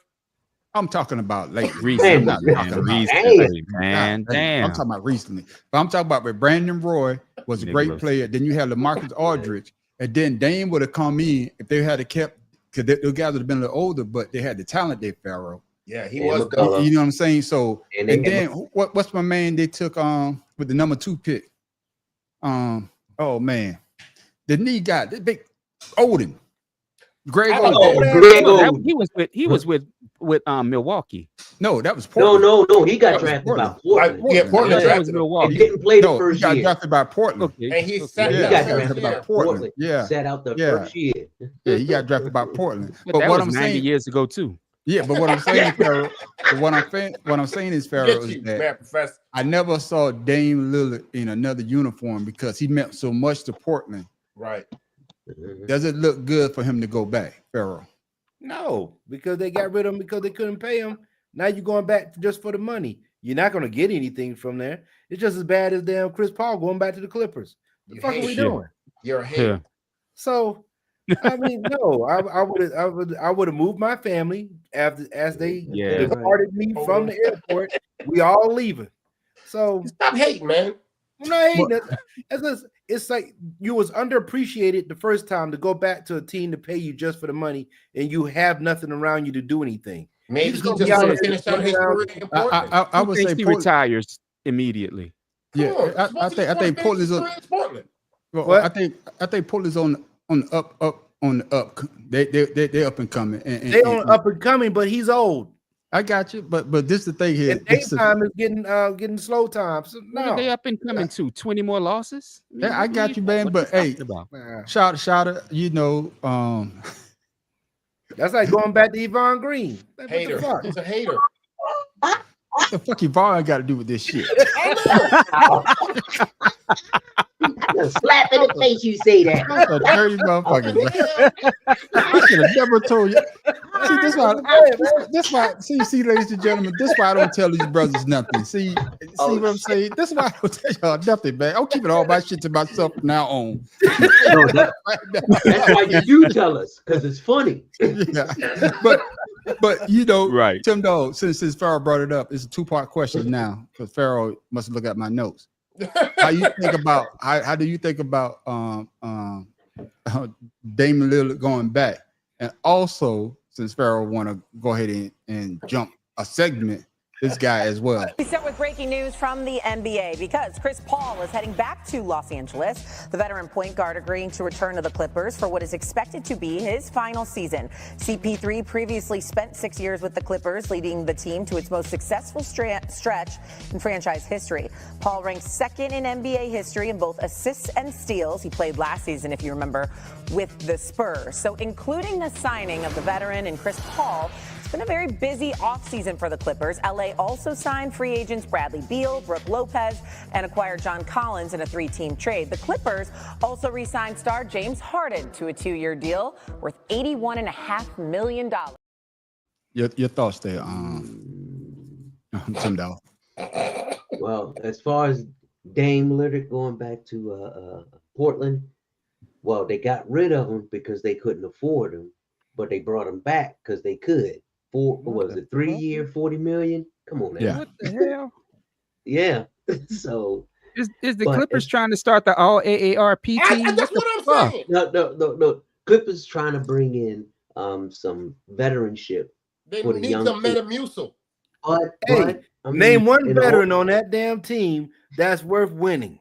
Thank you. They're all Believe it or Metamucil. not, I forgot would Chris say Paul was in the league. Bradley Beal, Brook Lopez is still up in there where he can get you some rebounds and Bro. 3-point shooting. Come on, And, man. and Tim, James you see the Harden. 5 people that's right here on Hold this, up, on you this panel? asked me a That's question. what the damn Let me- Clippers look like. You asked me a question. Let me Hey, I almost shot you the bird. I almost shot you the bird. But I understand what you're saying. Oh, shit. What'd you say? We can do better, huh? Let's go. He basically saying the whole team is on disability. Oh, you said AARP. No, but I mean, hey, to me, it just looks like they probably saving up some money for some salary cap space. I mean, because they're not paying him anything, and they already know that next season is going to be an experimental season because we don't know how old boy gonna come out. Kentucky Fried Chicken. But they say he lost weight and he's come back, but we'll see. They got rid of the old tall skinny boy. Who? The Clippers. PG-13. So man, fuck you, man. See, why you bringing up bullshit? See, you know he played for the fucking Sixers. You know he played for the Sixers. See, I thought you was gonna get man. See, y'all trying to do some slick shit. Y'all trying to do some slick shit. Y'all know Paul George. You don't play for the fucking Clippers, man. The Sixers ain't got shit to do with what we talk about right now. Just like you Brian Green, see, y'all motherfuckers dirty, man. Y'all know how to get under my goddamn skin. Y'all know exactly what y'all doing. Y'all my God, man. See, I wasn't saying shit about the Sixers all goddamn day. See, what Sixers got to do with almost made it a whole. Damn, man. I'm sorry, man, but that's what I see the Clippers are doing. In my head, I was saying, don't say it. I see the Clippers just getting salary cap space money and bringing all them. That's all Metamucil. Yeah, it's all Metamucil and what's that other stuff they used to. There's no collagen on that team whatsoever. Well, was it Jared Hall? Well, with Dame being out, I think it's a good look for him to go back because that's where I know him from. And like I said, even in Milwaukee, I didn't see him, but you could tell the love that the Portland organization have for him because they know he's going to be out the whole year, and they're going to pay him just to sit on the bench. Oh yes. So that's the lawnmower. Like I tell you, dog. Every time I get on here on Wednesday, but anyway. But the thing, the thing I want to ask you, the thing I want to ask you, Matt Professor, is this: why would the Clippers re-sign Chris Paul, in your opinion? I don't know. That's nobody knows. I mean, that right there is the one of, and then to pair him with James Harden. I mean, damn, Ed. Right.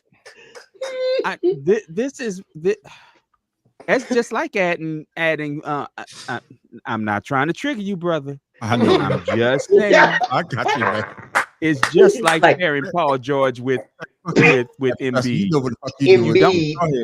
I'm saying I'm not trying to trigger you. You've already been triggered. I can't trigger you anymore. Lord. Other than to bring up who y'all got rid of. Anyway. All right, go ahead, man. They're gonna bring back Ben Simmons. Man, fuck you too, man. Oh my God. Was he playing with the Clippers last year too? Yes, he was. Yeah. Okay then. But Clippers getting rid of all the garbage and sending it to Philly. Like I said, y'all know I've never been a huge CP3 fan, but I respected his gameplay. Yeah. I don't get this move at all. I truly don't. Yeah, Pharaoh, your thoughts, man. Why would the Clippers pick up they want that State Farm commercial money. That's what it is. And they still got Kawhi Leonard. Pharaoh don't know. All right, why do we have felon 47 as president? I don't know. It's an anomaly. It's wonders of the world. I don't know, man. Like this is last season. You don't sign him for one season. You could have saved that money, got somebody else. I don't know. They could have picked up CJ McCollum for that. I got you. And I don't even like him either. So, but see, they got Chris Dunn. He's not young, but he's not old either. Chris who? I'm saying Chris Dunn. Dunn. He used to play for Duke. Yeah, Dunn. Done as in D-O-N-E. Yeah, but he used to play with Chicago, the Bulls. Oh, okay, done. He's done. Bro. But college ball was Duke, right? Yeah. I think right. Matter of fact, he went 1 year. Yeah. I mean, you know what? With the turnover machine that what's his name is? James Harden. Yeah. And then you got Chris Paul.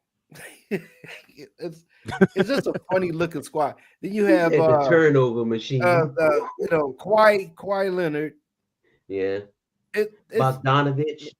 Let's see, how much are they paying Chris Paul? Nicholas Batum. Did you say Bogdanovich? Yes. Patty Mills. Yeah. Okay. Brooke Patty Lopez. Mills. Is he Yes. still playing Patty ball? Mills is still playing. And they got John Collins too. Yeah. Man, what? I think the youngest person is 38 years old. What the hell? The youngest person is the youngest person on the team is the fucking coach. What are you talking about? That's what. That's 38, Damn. right? Is he 38? No, they got some rookie. Listen, man, the Clippers, you talk about Portland was cursed. Listen, the Clippers' only claim to fame is loving basketball. That's it. Wait a minute. What's I would say this. comedian that's a diehard Clipper fan? No, loving basketball is all they got. You know what I'm talking about? Chris Billy, Paul signed. Yeah. Chris Paul Shoot, signed for Portland got- 3.6 million according to most reports. Yeah, Billy Crystal. I bet you Billy Crystal don't show up to the games this year. Yeah, Billy I Crystal. don't know, But you know, but they got that They still got Chinese Kawhi dude. Leonard. Yeah, they still got Kawhi Leonard. But you know, before we move on, Holiday. the situation the situation is that the Clippers are always going to be the second team in LA. Everybody knows the Lakers. You know, that's why they finally moved into their own the Forum. They're moving to the Lakers' old home, the Forum, so they can have basically that's You mean what the they Spectrum? me down team, because every time you go in there, you got to look into the Raptors until they cover it up, because you don't have one up in the Raptors saying that you're a champion. And the other thing that the Clippers are known for is the owner. Yeah, the owner that the racist says owner. Yeah, you know, the first time I ever heard that they forced you to sell the goddamn team. You know what I'm saying? Because of that you were so damn racist. But the Clippers, man, I don't know what they're doing either, man. You know, they're just as bad as the They got a Sixers. good if you ask name me. because my Clippers work real good. You know what I'm Who? saying? My Clippers, the ones that I had used to cut my head. Oh, okay, man. Fuck you, man. You're so damn stupid. Oh man. wow. But yeah, they are an older team, man. We're gonna see what's gonna happen. But sometimes being old and making a comeback, hey, it may just work. Okay, guys, Venus Williams made tennis history last night at the age of 45, which is quite young. She became the oldest woman to win tour-level match in over 20 years. The title currently held by the legendary Martina Navratilova, who took a W back she was 47 in 2004. This win was a long time in the making for Williams, who hadn't played singles since March of 2024. Shouter, your thoughts on that, man? Man, I was happy for her. Venus was one of my favorites too. But she had all them health issues that just kept plaguing her, man. And to see her actually go out there at 45 and play at this level and actually win, that I was thoroughly impressed. I was thoroughly impressed, and I'm happy for her. I'm happy. Let me ask you this quick, like before you come. I'm coming to you next. I said, Matt Professor. What is Venus Williams' legacy going to be in women's tennis, in your opinion? She's going to be up there. She's going to be up there amongst the top 15, I think. I don't think she's going to be anywhere near where her sister is. Her sister's probably going to be top 5. You know what I'm saying? But her body of work when she was healthy and when her struggles, she took out a lot of great players. So I think she'll be top 15. Okay. And Matt Professor, the same thing. You know, Charlotte talked about a health issue. She talked about, I think she got a nonprofit, something with black women with the fibroids. Yep. And she said that she was told that she had to get her uterus taken out. She had to have a hysterectomy. Shoot up the club. And she said she never really wanted to have kids, but she wanted to have the option if she ever decided to have kids. But Farrell brought up a good point. What do you think about her coming back at her age, and what will be her legacy, in your opinion, in women's tennis? That was Shada, not me. No, my bad. I've been drinking. We know. I think her legacy was always set that she'd be one of the greatest to ever play the game. I'm glad she finally got a win, because honestly I got tired of seeing her get her ass kicked the last couple years. Yeah, it seemed like every time they brought up her name, it was because she lost to somebody and lost rather horribly. Yeah. And the fact that she beat a ranked player, it makes it even more sweet. I think she was number 23. I'm not yeah, mistaken. something like that. Yeah. So, you know, for her to beat a ranked opponent, to me is probably better than the win itself. Like I said, I'm with Shada. She's top 15 easy, maybe top 20 in some circles. I don't think she crosses that top 10 threshold as much as I always wanted her to, because I actually liked her more than I liked Serena for a very long time. Yeah. I have her above players like Chris Everett, who I can't fucking stand, to be perfectly honest. Who you telling? But of course, to me, she's well behind Navratilova and her sister. So, but Venus has always been one of my absolute favorite players to watch. I got you. And now, Farrell, what's your thoughts about her winning her match? And also, how do you see her legacy in women's tennis? I would just say congratulations. I didn't know about it until you said something about it, unfortunately. But fine. Her legacy is fine. Like, that's a fine woman. That's all I can tell you, man. Yes, she was. Yeah, so the best looking of all tennis players. I got you. No, you know what? But I like I don't know. I just know her legacy is good. Serena was fine, but her pioneer, face was busted, and Venus was just sexy as shit with a great face. Long leg. I think we all can agree. We all can agree, Tim Dog. I'm gonna let you have it after this, Tim Dog. And I always thought Venus was the better looking of the sisters. Yeah, I always said that. That's just me. That's just me. But hey, but Tim Dog, how do you think about Venus winning a match at the age of 45? And also, what is her legacy to women's tennis in your opinion? Damn, this motherfucking yard ain't that goddamn big. I'm telling you right now, this motherfucking yard ain't this motherfucking big, dog. Hey, that's true. Listen to me. That's true. Maybe cutting your grass, bro. Oh, man. I think he's like going over the same area. I'm telling you. He hear you talking trash. That's what I know, man. But go ahead, Farrell. You mean Tim Dog? Yeah. Oh, Farrell. Tim Dog. No, Tim. You asked Tim. You talking to Tim. Oh, go ahead, Tim. My bad, man. This motherfucker got me all goddamn. No, this motherfucker got me you good, bro. Yeah, I mean, when Venus and Serena first started playing, actually, I didn't know anything about Serena until after Venus had already. I think she won Wimbledon first, whichever one it was, and then her sister followed right behind her, and Venus beat Serena. That's when I really started watching Serena. But Venus has always been that stronger. Well, she was put out there because she was older, and to me, I'm sorry, I had a crush on Serena only because I like a little thick. You like that thickness? What everybody does, man. That's my dog. That's my dog. So with little meat, you don't need no heat. That's what I'm saying. I'm gonna say this, man, before we go to Shada and this weekend sports, man.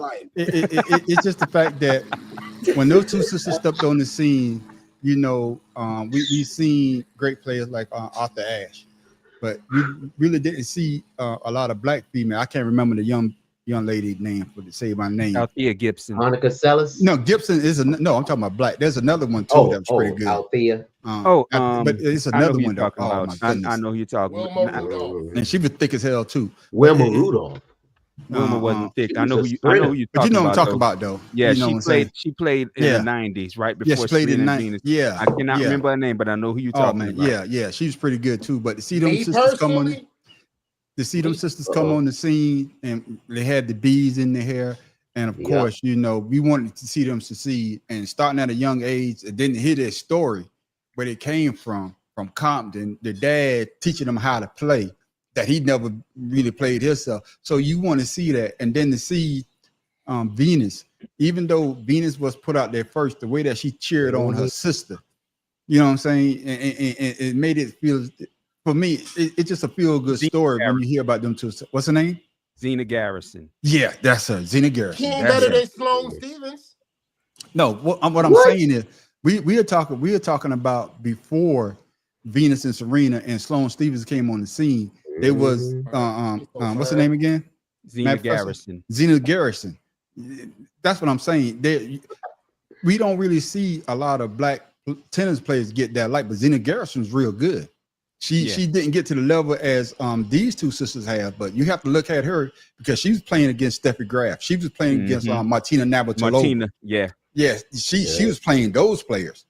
You know what I'm saying? So, but to see these two sisters and to see that the love that they have for one another, it's great to see Venus get back out there. I don't think Serena is going to come back. She done lost her Serena ass. said she's done. Yeah, she done lost her ass. So she done had too much surgery on her face. Yeah, too, so too much surgery. Not only that ass is just. She's doing that virtual golf thing now, so she ain't worried about no money.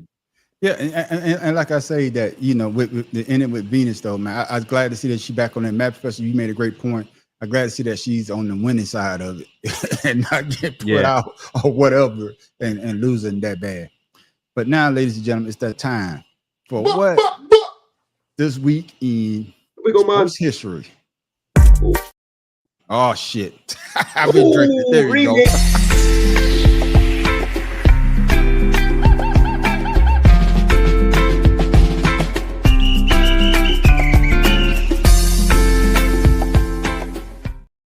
Nah, what I was about to play was the thing that Shada sent me. I need to stop drinking. At least on show day. I mean, at least on hell no. This is the best time to drink. Here it is, ladies and gentlemen. A shout out this day in sports history.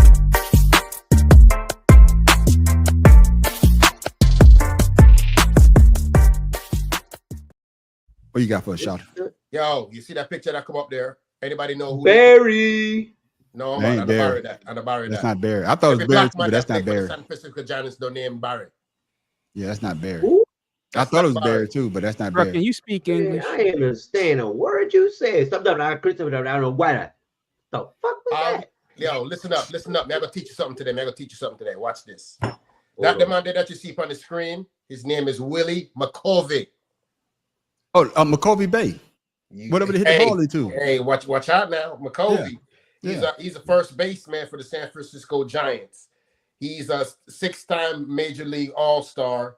He won the NL MVP in 1969, NL home run leader in 1963, 1968, and 1969. And his hometown was Mobile, Alabama, born in January 10th, 1938. That is today's sports history. Yeah, because that's what they're naming out every time they hit it in McCovey Bay. Yep, that's first baseman for the San Francisco Giants. He's a doing the research on it. He's overlooked a lot. He's one of the best first basemen that ever played the game. And there it is, ladies and gentlemen. My main man Shada. I'm hitting the right goddamn button this time. This day in sports history.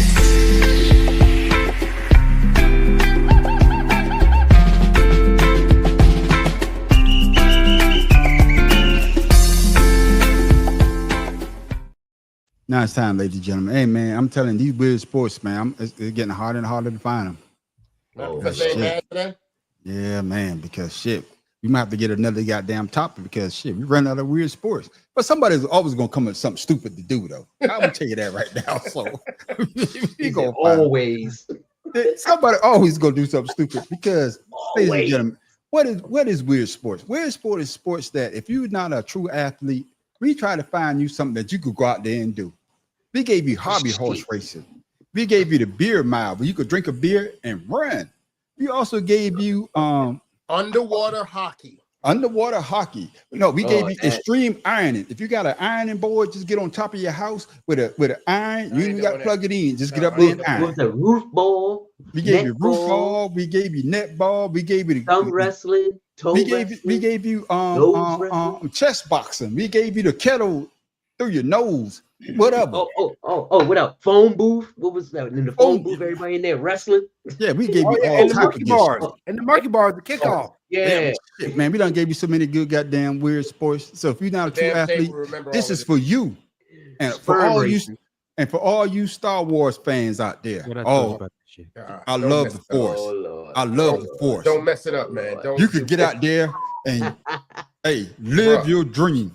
Are you a Sith? You mad, Professor? Are you a Sith or are you a goddamn Jedi?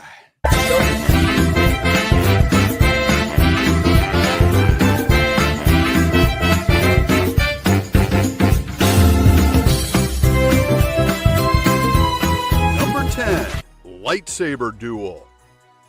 Star Wars is a movie series that has been taking the world by storm since the late 70s.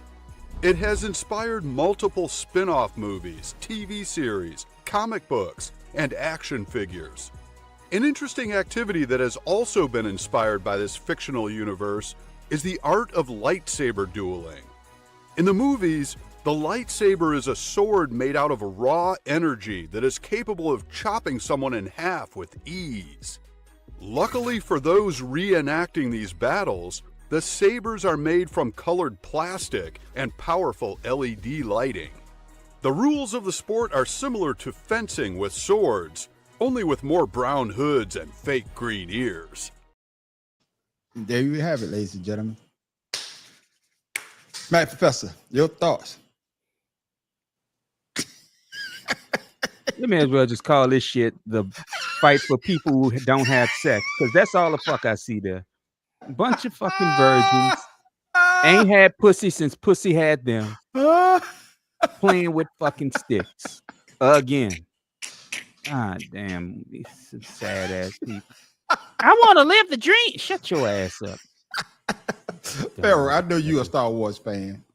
And I'm a huge Star Wars fan. Okay, Hey, I'm a fan at watching it. I'd be damn, I put some costumes Thank on you.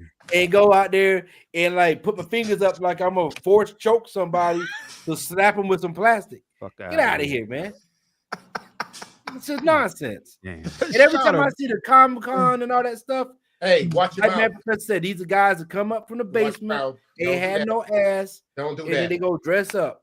Don't do that. Don't put Comic-Con in there with that. Yeah, because I'm gonna do a Comic-Con one year. I've been wanting to go to I'm gonna get Comic-Con this- myself. I'm gonna do it one Comic-Con year. is the joint. Yeah, I'm gonna do it one year. Yeah, I'm gonna have to give me you the hear option. shit too? Yeah, I'm gonna do it Him one ain't year. saying but- shit because he believes in it. What you gonna go Yeah. ass?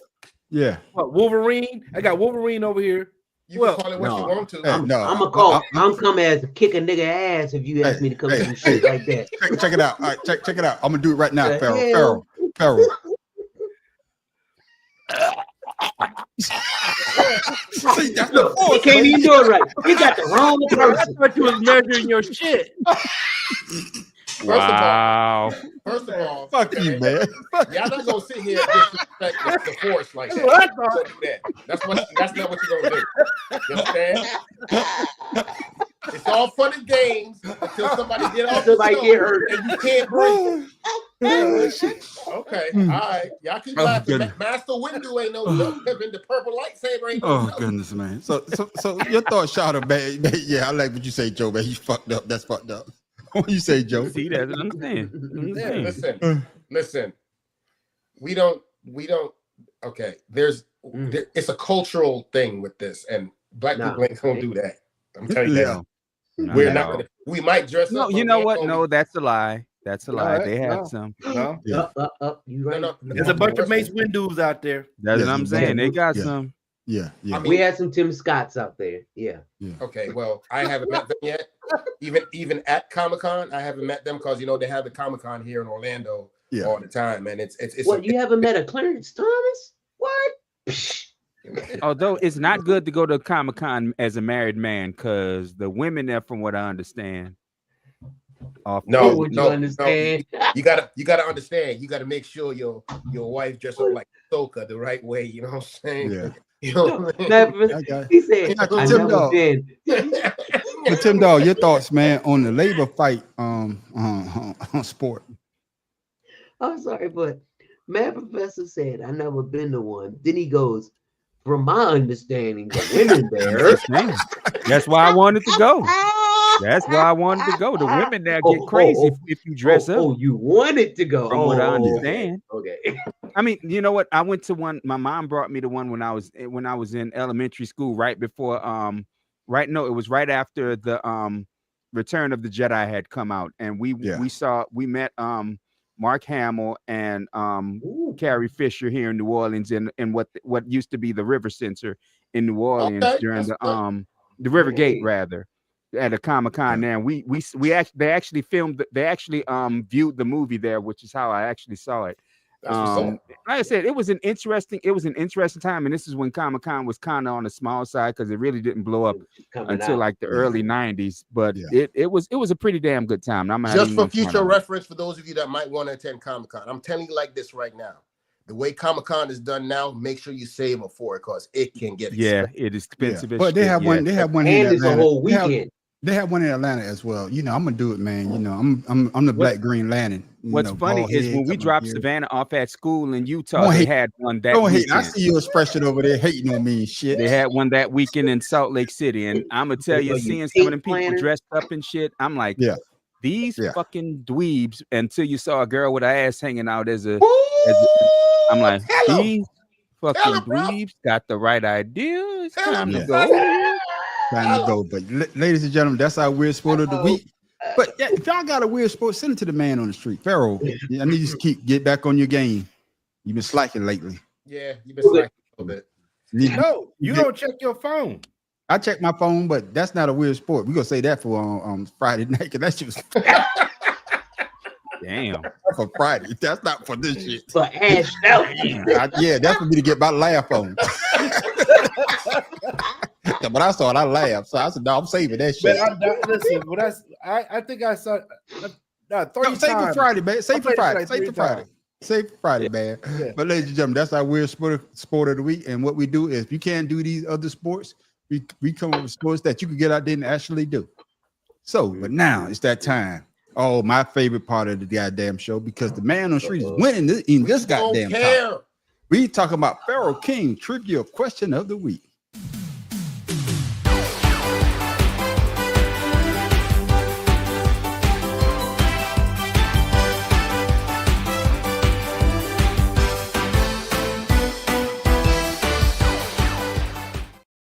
Pharaoh King, what you got for us this week, my brother?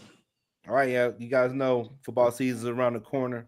I want to do some baseball stuff, but I can't find anything really interesting. So, with that being said, I'm gonna hit you guys with this right here.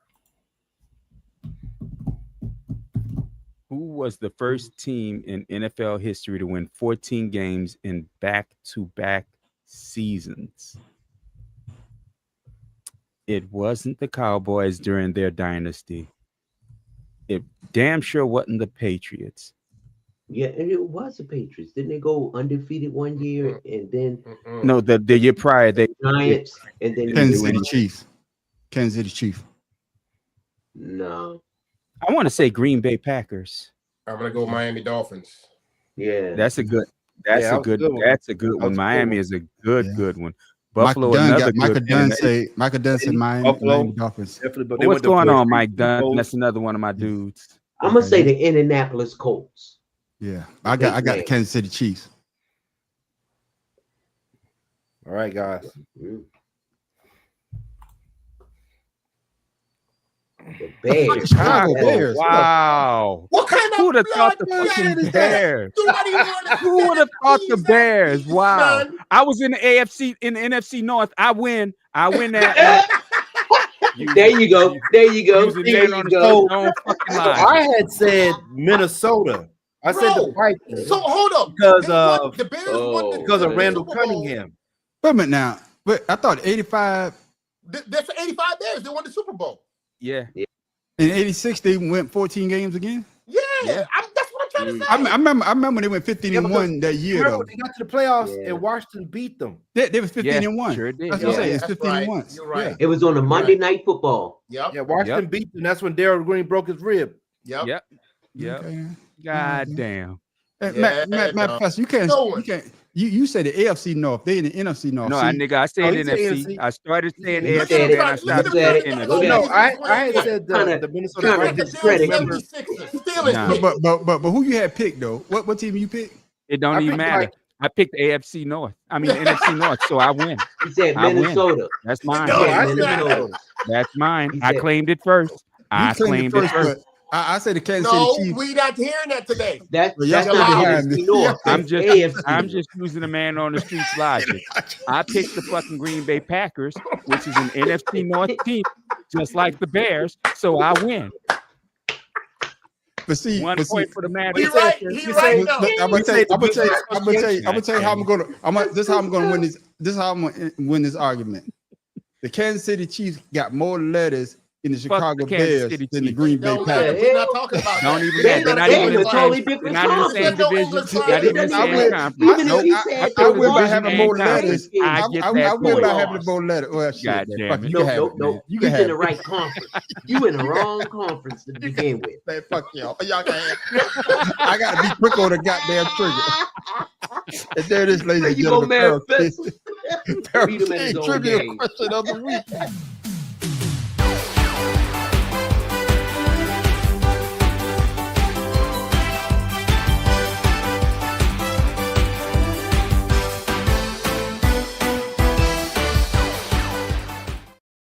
Before we go, ladies and No, gentlemen. Mike, No. that ain't how we play this game, Mike. Hey, What look, Mike say? Hell that's no. right. Not how Whoever we get play there this first. game. Mike must be new. He must be new to the show. Mike must be new. He don't Yeah, know. that's one of my boys from Best Buy. That's one of the. Trust me, I will take a victory in a great minute. dude, man. You better let him know how I do. Shit, I'm close enough. I'm That's why I winning. beat your ass to it. hey, listen. Before we go, I just want to let y'all know this punk ass dude that we have for quarterback down here in Tampa Bay. His dumb ass done got on TV talk about something about the daggone Browns. Who in the hell gave Baker Mayfield the daggone choice to say something about the daggone Browns? Yeah. Listen to me. Yeah. This dude got the nerve to be sitting here talking about all that. Yeah, the Browns. Man doing on the that, street this got one. the 76ers. Yeah. And yeah. Shada has Baker Mayfield. I just looked at my phone and this big-headed ass damn dude showed up on my. Miserable. Yeah. My man Tim Dog, what you got for the people before we go, my brother? And also shout out to Hey. social while you're there. Hey, catch me on Instagram, Father's Love 99. It's all about me, my son, and my grandson. Especially when I go back and see him next week. I miss that munchkin. But Boy, you come. all you motherfuckers out there who are of my age, don't you hate when you filling out your birthday and they give you the little wheel and you gotta go? Your shit go back to 1925. 1925. I thought Yeah. Tim Dog was the last. I thought Tim Dog was the last freed slave. No.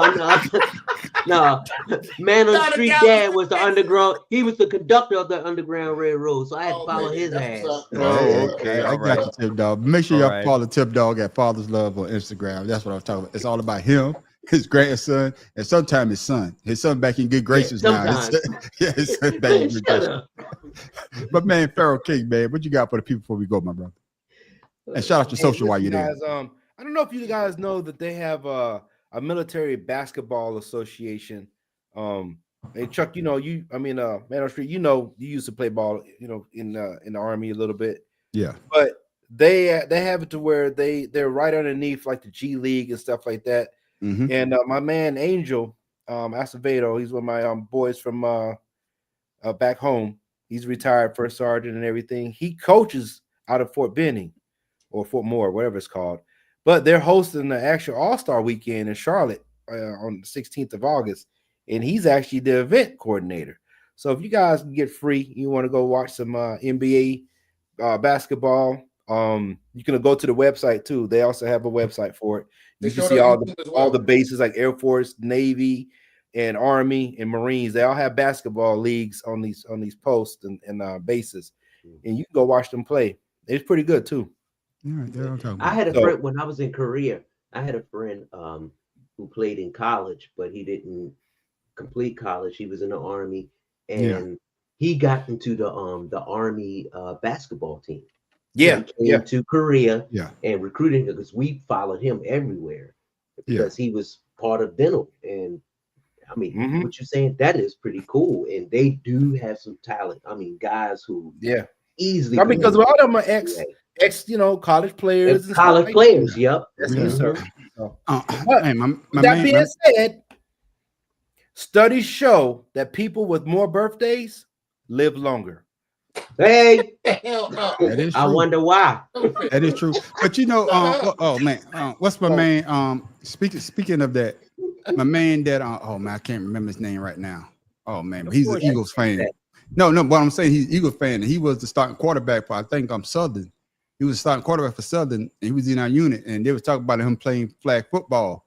And Oh the yeah, guys yeah, was- yeah, yeah, yeah. yeah. It's My like man. Green or something like that, wasn't it? No, it wasn't Green. It's gonna come to Smith. Last name Smith. Yeah. Smith. But he was a starting quarterback. And what you just saying that Farrell and Tim, these guys that college then joined the Army, but they said he played flag football like he was throwing the football like he was throwing them real wide receivers. Yeah. Hey, tearing people's heads up, boy. Their heads up, yeah. Especially softball. Yeah. Hey, you know the Army has several softball teams. Yeah, but I'm just saying though, but part of what? yeah, Yeah. if I have some time, I'm gonna go check them out though. My main man coming late as not, I'm gonna say coming late as usual because now he got a job. He Right. no more. He actually got a job now. Bad Professor, what you got for the people before we go, man? Make sure you shout your social. Well, look, follow you, my brother. all I want to talk about is one thing that I missed while I wasn't here, and that's Felon 47 trying to distract from the fact that this motherfucker's in the Epstein list by saying, "Hey, Commanders, hey, Guardians, change y'all names back." Bitch, that might work in everything else in your life, but that ain't gonna work with these owners who are richer than you still, you dumb, retarded, fuck you. I mean, come the fuck on, man. Stop sitting there trying to distract people and going back to the culture war bullshit that got you elected when this culture war that you don't want to talk about, i.e. Epstein, is not in your fucking favor. So shut Tell him the why you fuck mad, up. son. Shut the Tell us why you fuck mad, up son. Tell him why you and mad. take your ass to jail where you fucking belong, you asshole. Tell him Man why on the street, you gotta give him his music. Damn, I hate that fucking dude. Yeah, exactly. Hey, give so, his music. so Matt Professor, I had Yeah. said that, you know, because of the history of what's going on, I said, you know, and Jane Daniels setting a new culture for Washington, that we need to just go ahead and continue on. I said, I know I probably ruffled some feathers with some Washington fans. There, I see a lot of posts where people are saying, go back to the Redskins. I think it's going to do a disservice to what the new fans that Jane Daniels has brought to the Commanders. They're not going to understand what those Redskins are.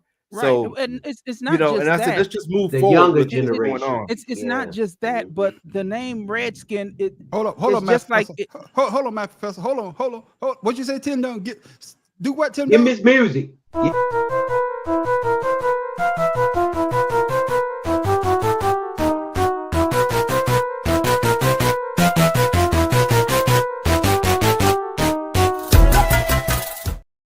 Go ahead, Matt. That was the on shit point. of it is, I'm a Star Wars and Star Trek fan, so I'm kind of a unicorn in that.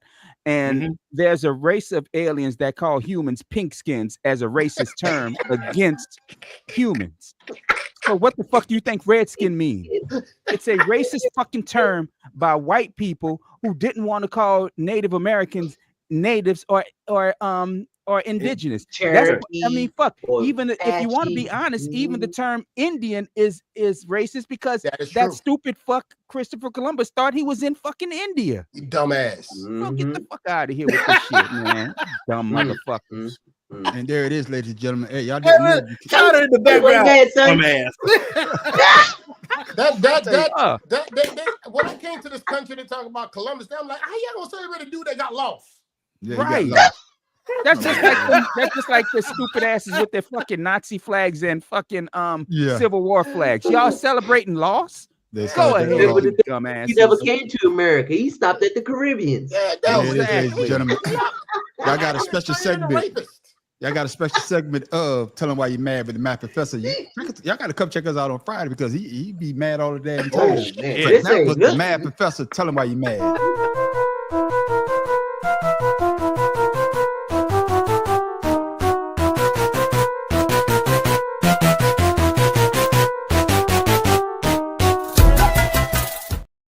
I don't care what Man, nobody man. say. That's my favorite segment. Shit, I've been looking forward to Hell that. yeah. Hell yeah, boy. My main man, shout out, man. Tell him why you mad. What you got for the people before we go, my brother? Make sure you shout out your socials so the people can follow you, my brother. For sure. See the source out there right now, sir. If you can't read, you can't read, you can't read. Now, may I have Or a maybe they're quote just here? listening. Oh, fuck you, son. I have a quote here by Albert Einstein. Two things are infinite: the universe and human stupidity. And I'm not sure about the universe. Yep. Yep. I got you. Yep. I got you. 77 million people fall in that category. Hey, Tim I'm was, just saying. Tim was there when he wrote that shit. That's right. Shout out. Did you shout out your social, man? But see, that Shining my something you shoes gotta too, read. motherfucker. But I tell you Damn. something funny. Okay. All right. Don't Man, write this shit. up. All right. I got you. I got you. And of course, I don't have a thing for the people, man. I do have something. Y'all can catch us, man, because we got so many things going on right now. We on Buzzsprout. Just dropped our first on podcast on Buzzsprout. So make sure you go to Buzzsprout now. Yeah. I'm Buzzsprout. You know, it's just us talking. And I just dropped that the other day. I'm trying to upload some shit to Spotify. So I'm gonna come back and give y'all that information. So if y'all can't see us live, you can listen to us on the road. That's what I'm talking about. You know what I'm saying? But you can find me, the man on the street, at Thanks, the Man MG. on the Street Show on YouTube. You can also find us at the Better Than Sex Sports Podcast on YouTube. Then I'll kick us off Facebook. But hopefully we'll be back sooner or later. Man, fuck them. Yeah, sooner or later. But you also can catch us every Friday night at 8 o'clock for 2 Cigars in the Blunt. Oh, that's our other podcast. We always have a good time doing that. But you want to stick around for our after show called Ashed Out. That's when everybody gets a chance to talk about what they want to talk about. Ladies and gentlemen, when I say that this is the best time, if you want to laugh, if you're having a bad day, you want to come check us out. If you don't watch any of our podcasts, you want to watch our after show because we try to go straight. But it always You goes may left. make it right, but 99.9% we gonna make a goddamn left turn. The And wrong turn. just like Wrong Tim Dog, turn. and like Tim Dog famously said when Pharaoh sent me that video, we didn't make a left. Tim said, "Yeah, we went off the fucking cliff." It's just like when you accidentally go the wrong hole. You know, somebody gets surprised. Yeah, Somebody gets surprised, and the moment is all gone. Just don't get that vaginatosis. Hey, isn't it amazing how strong a person gets when you do that shit? Oh my God. 8 seconds, bitch. 8 seconds. Strong as hell. Like, They turned into the Hulk. Oh shit! But ladies and gentlemen, but make sure y'all come back next Wednesday night at 7 o'clock and check us out for the Better Than Sex Sports Podcast. All we do is talk about sports and sports entertainment and whatever Tim Dog comes up with. And with that, ladies and gentlemen, I am the man on the street. It's your boy Pharaoh King. Tim Dog, who's still in be more careful when you drive because somebody may hit your shit. The mad professor in the boot. and shout out to Orlando. Cheers to all my people out there. Watch this. With mangoes. And just think, ladies and gentlemen, we only 6 Sundays. 6 Sundays away from NFL football. I just can't wait. Oh, and the Pick'em show. And the Pick'em show. Oh, I'm glad you say that. Hold on. No, we don't want to know. Do you No. Put the music on. Yeah, here go the music because it's on its way back, ladies and gentlemen. Oh, we only 6 Sundays away, but let's pick them.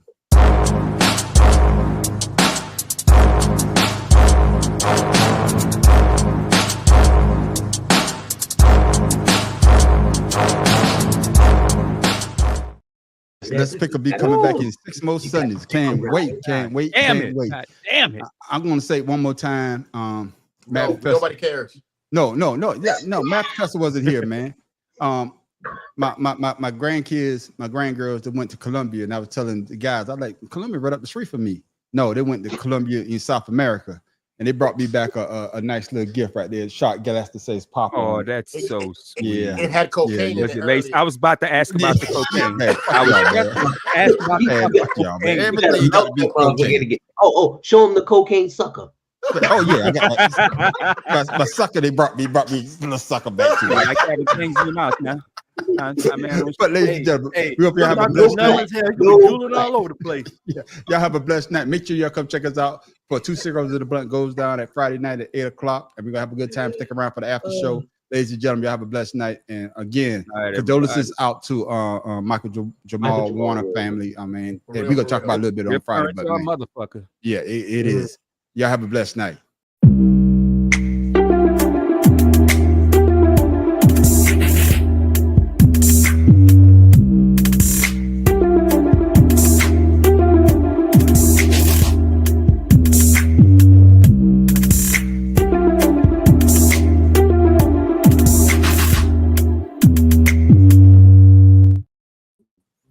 Yeah, that motherfucker.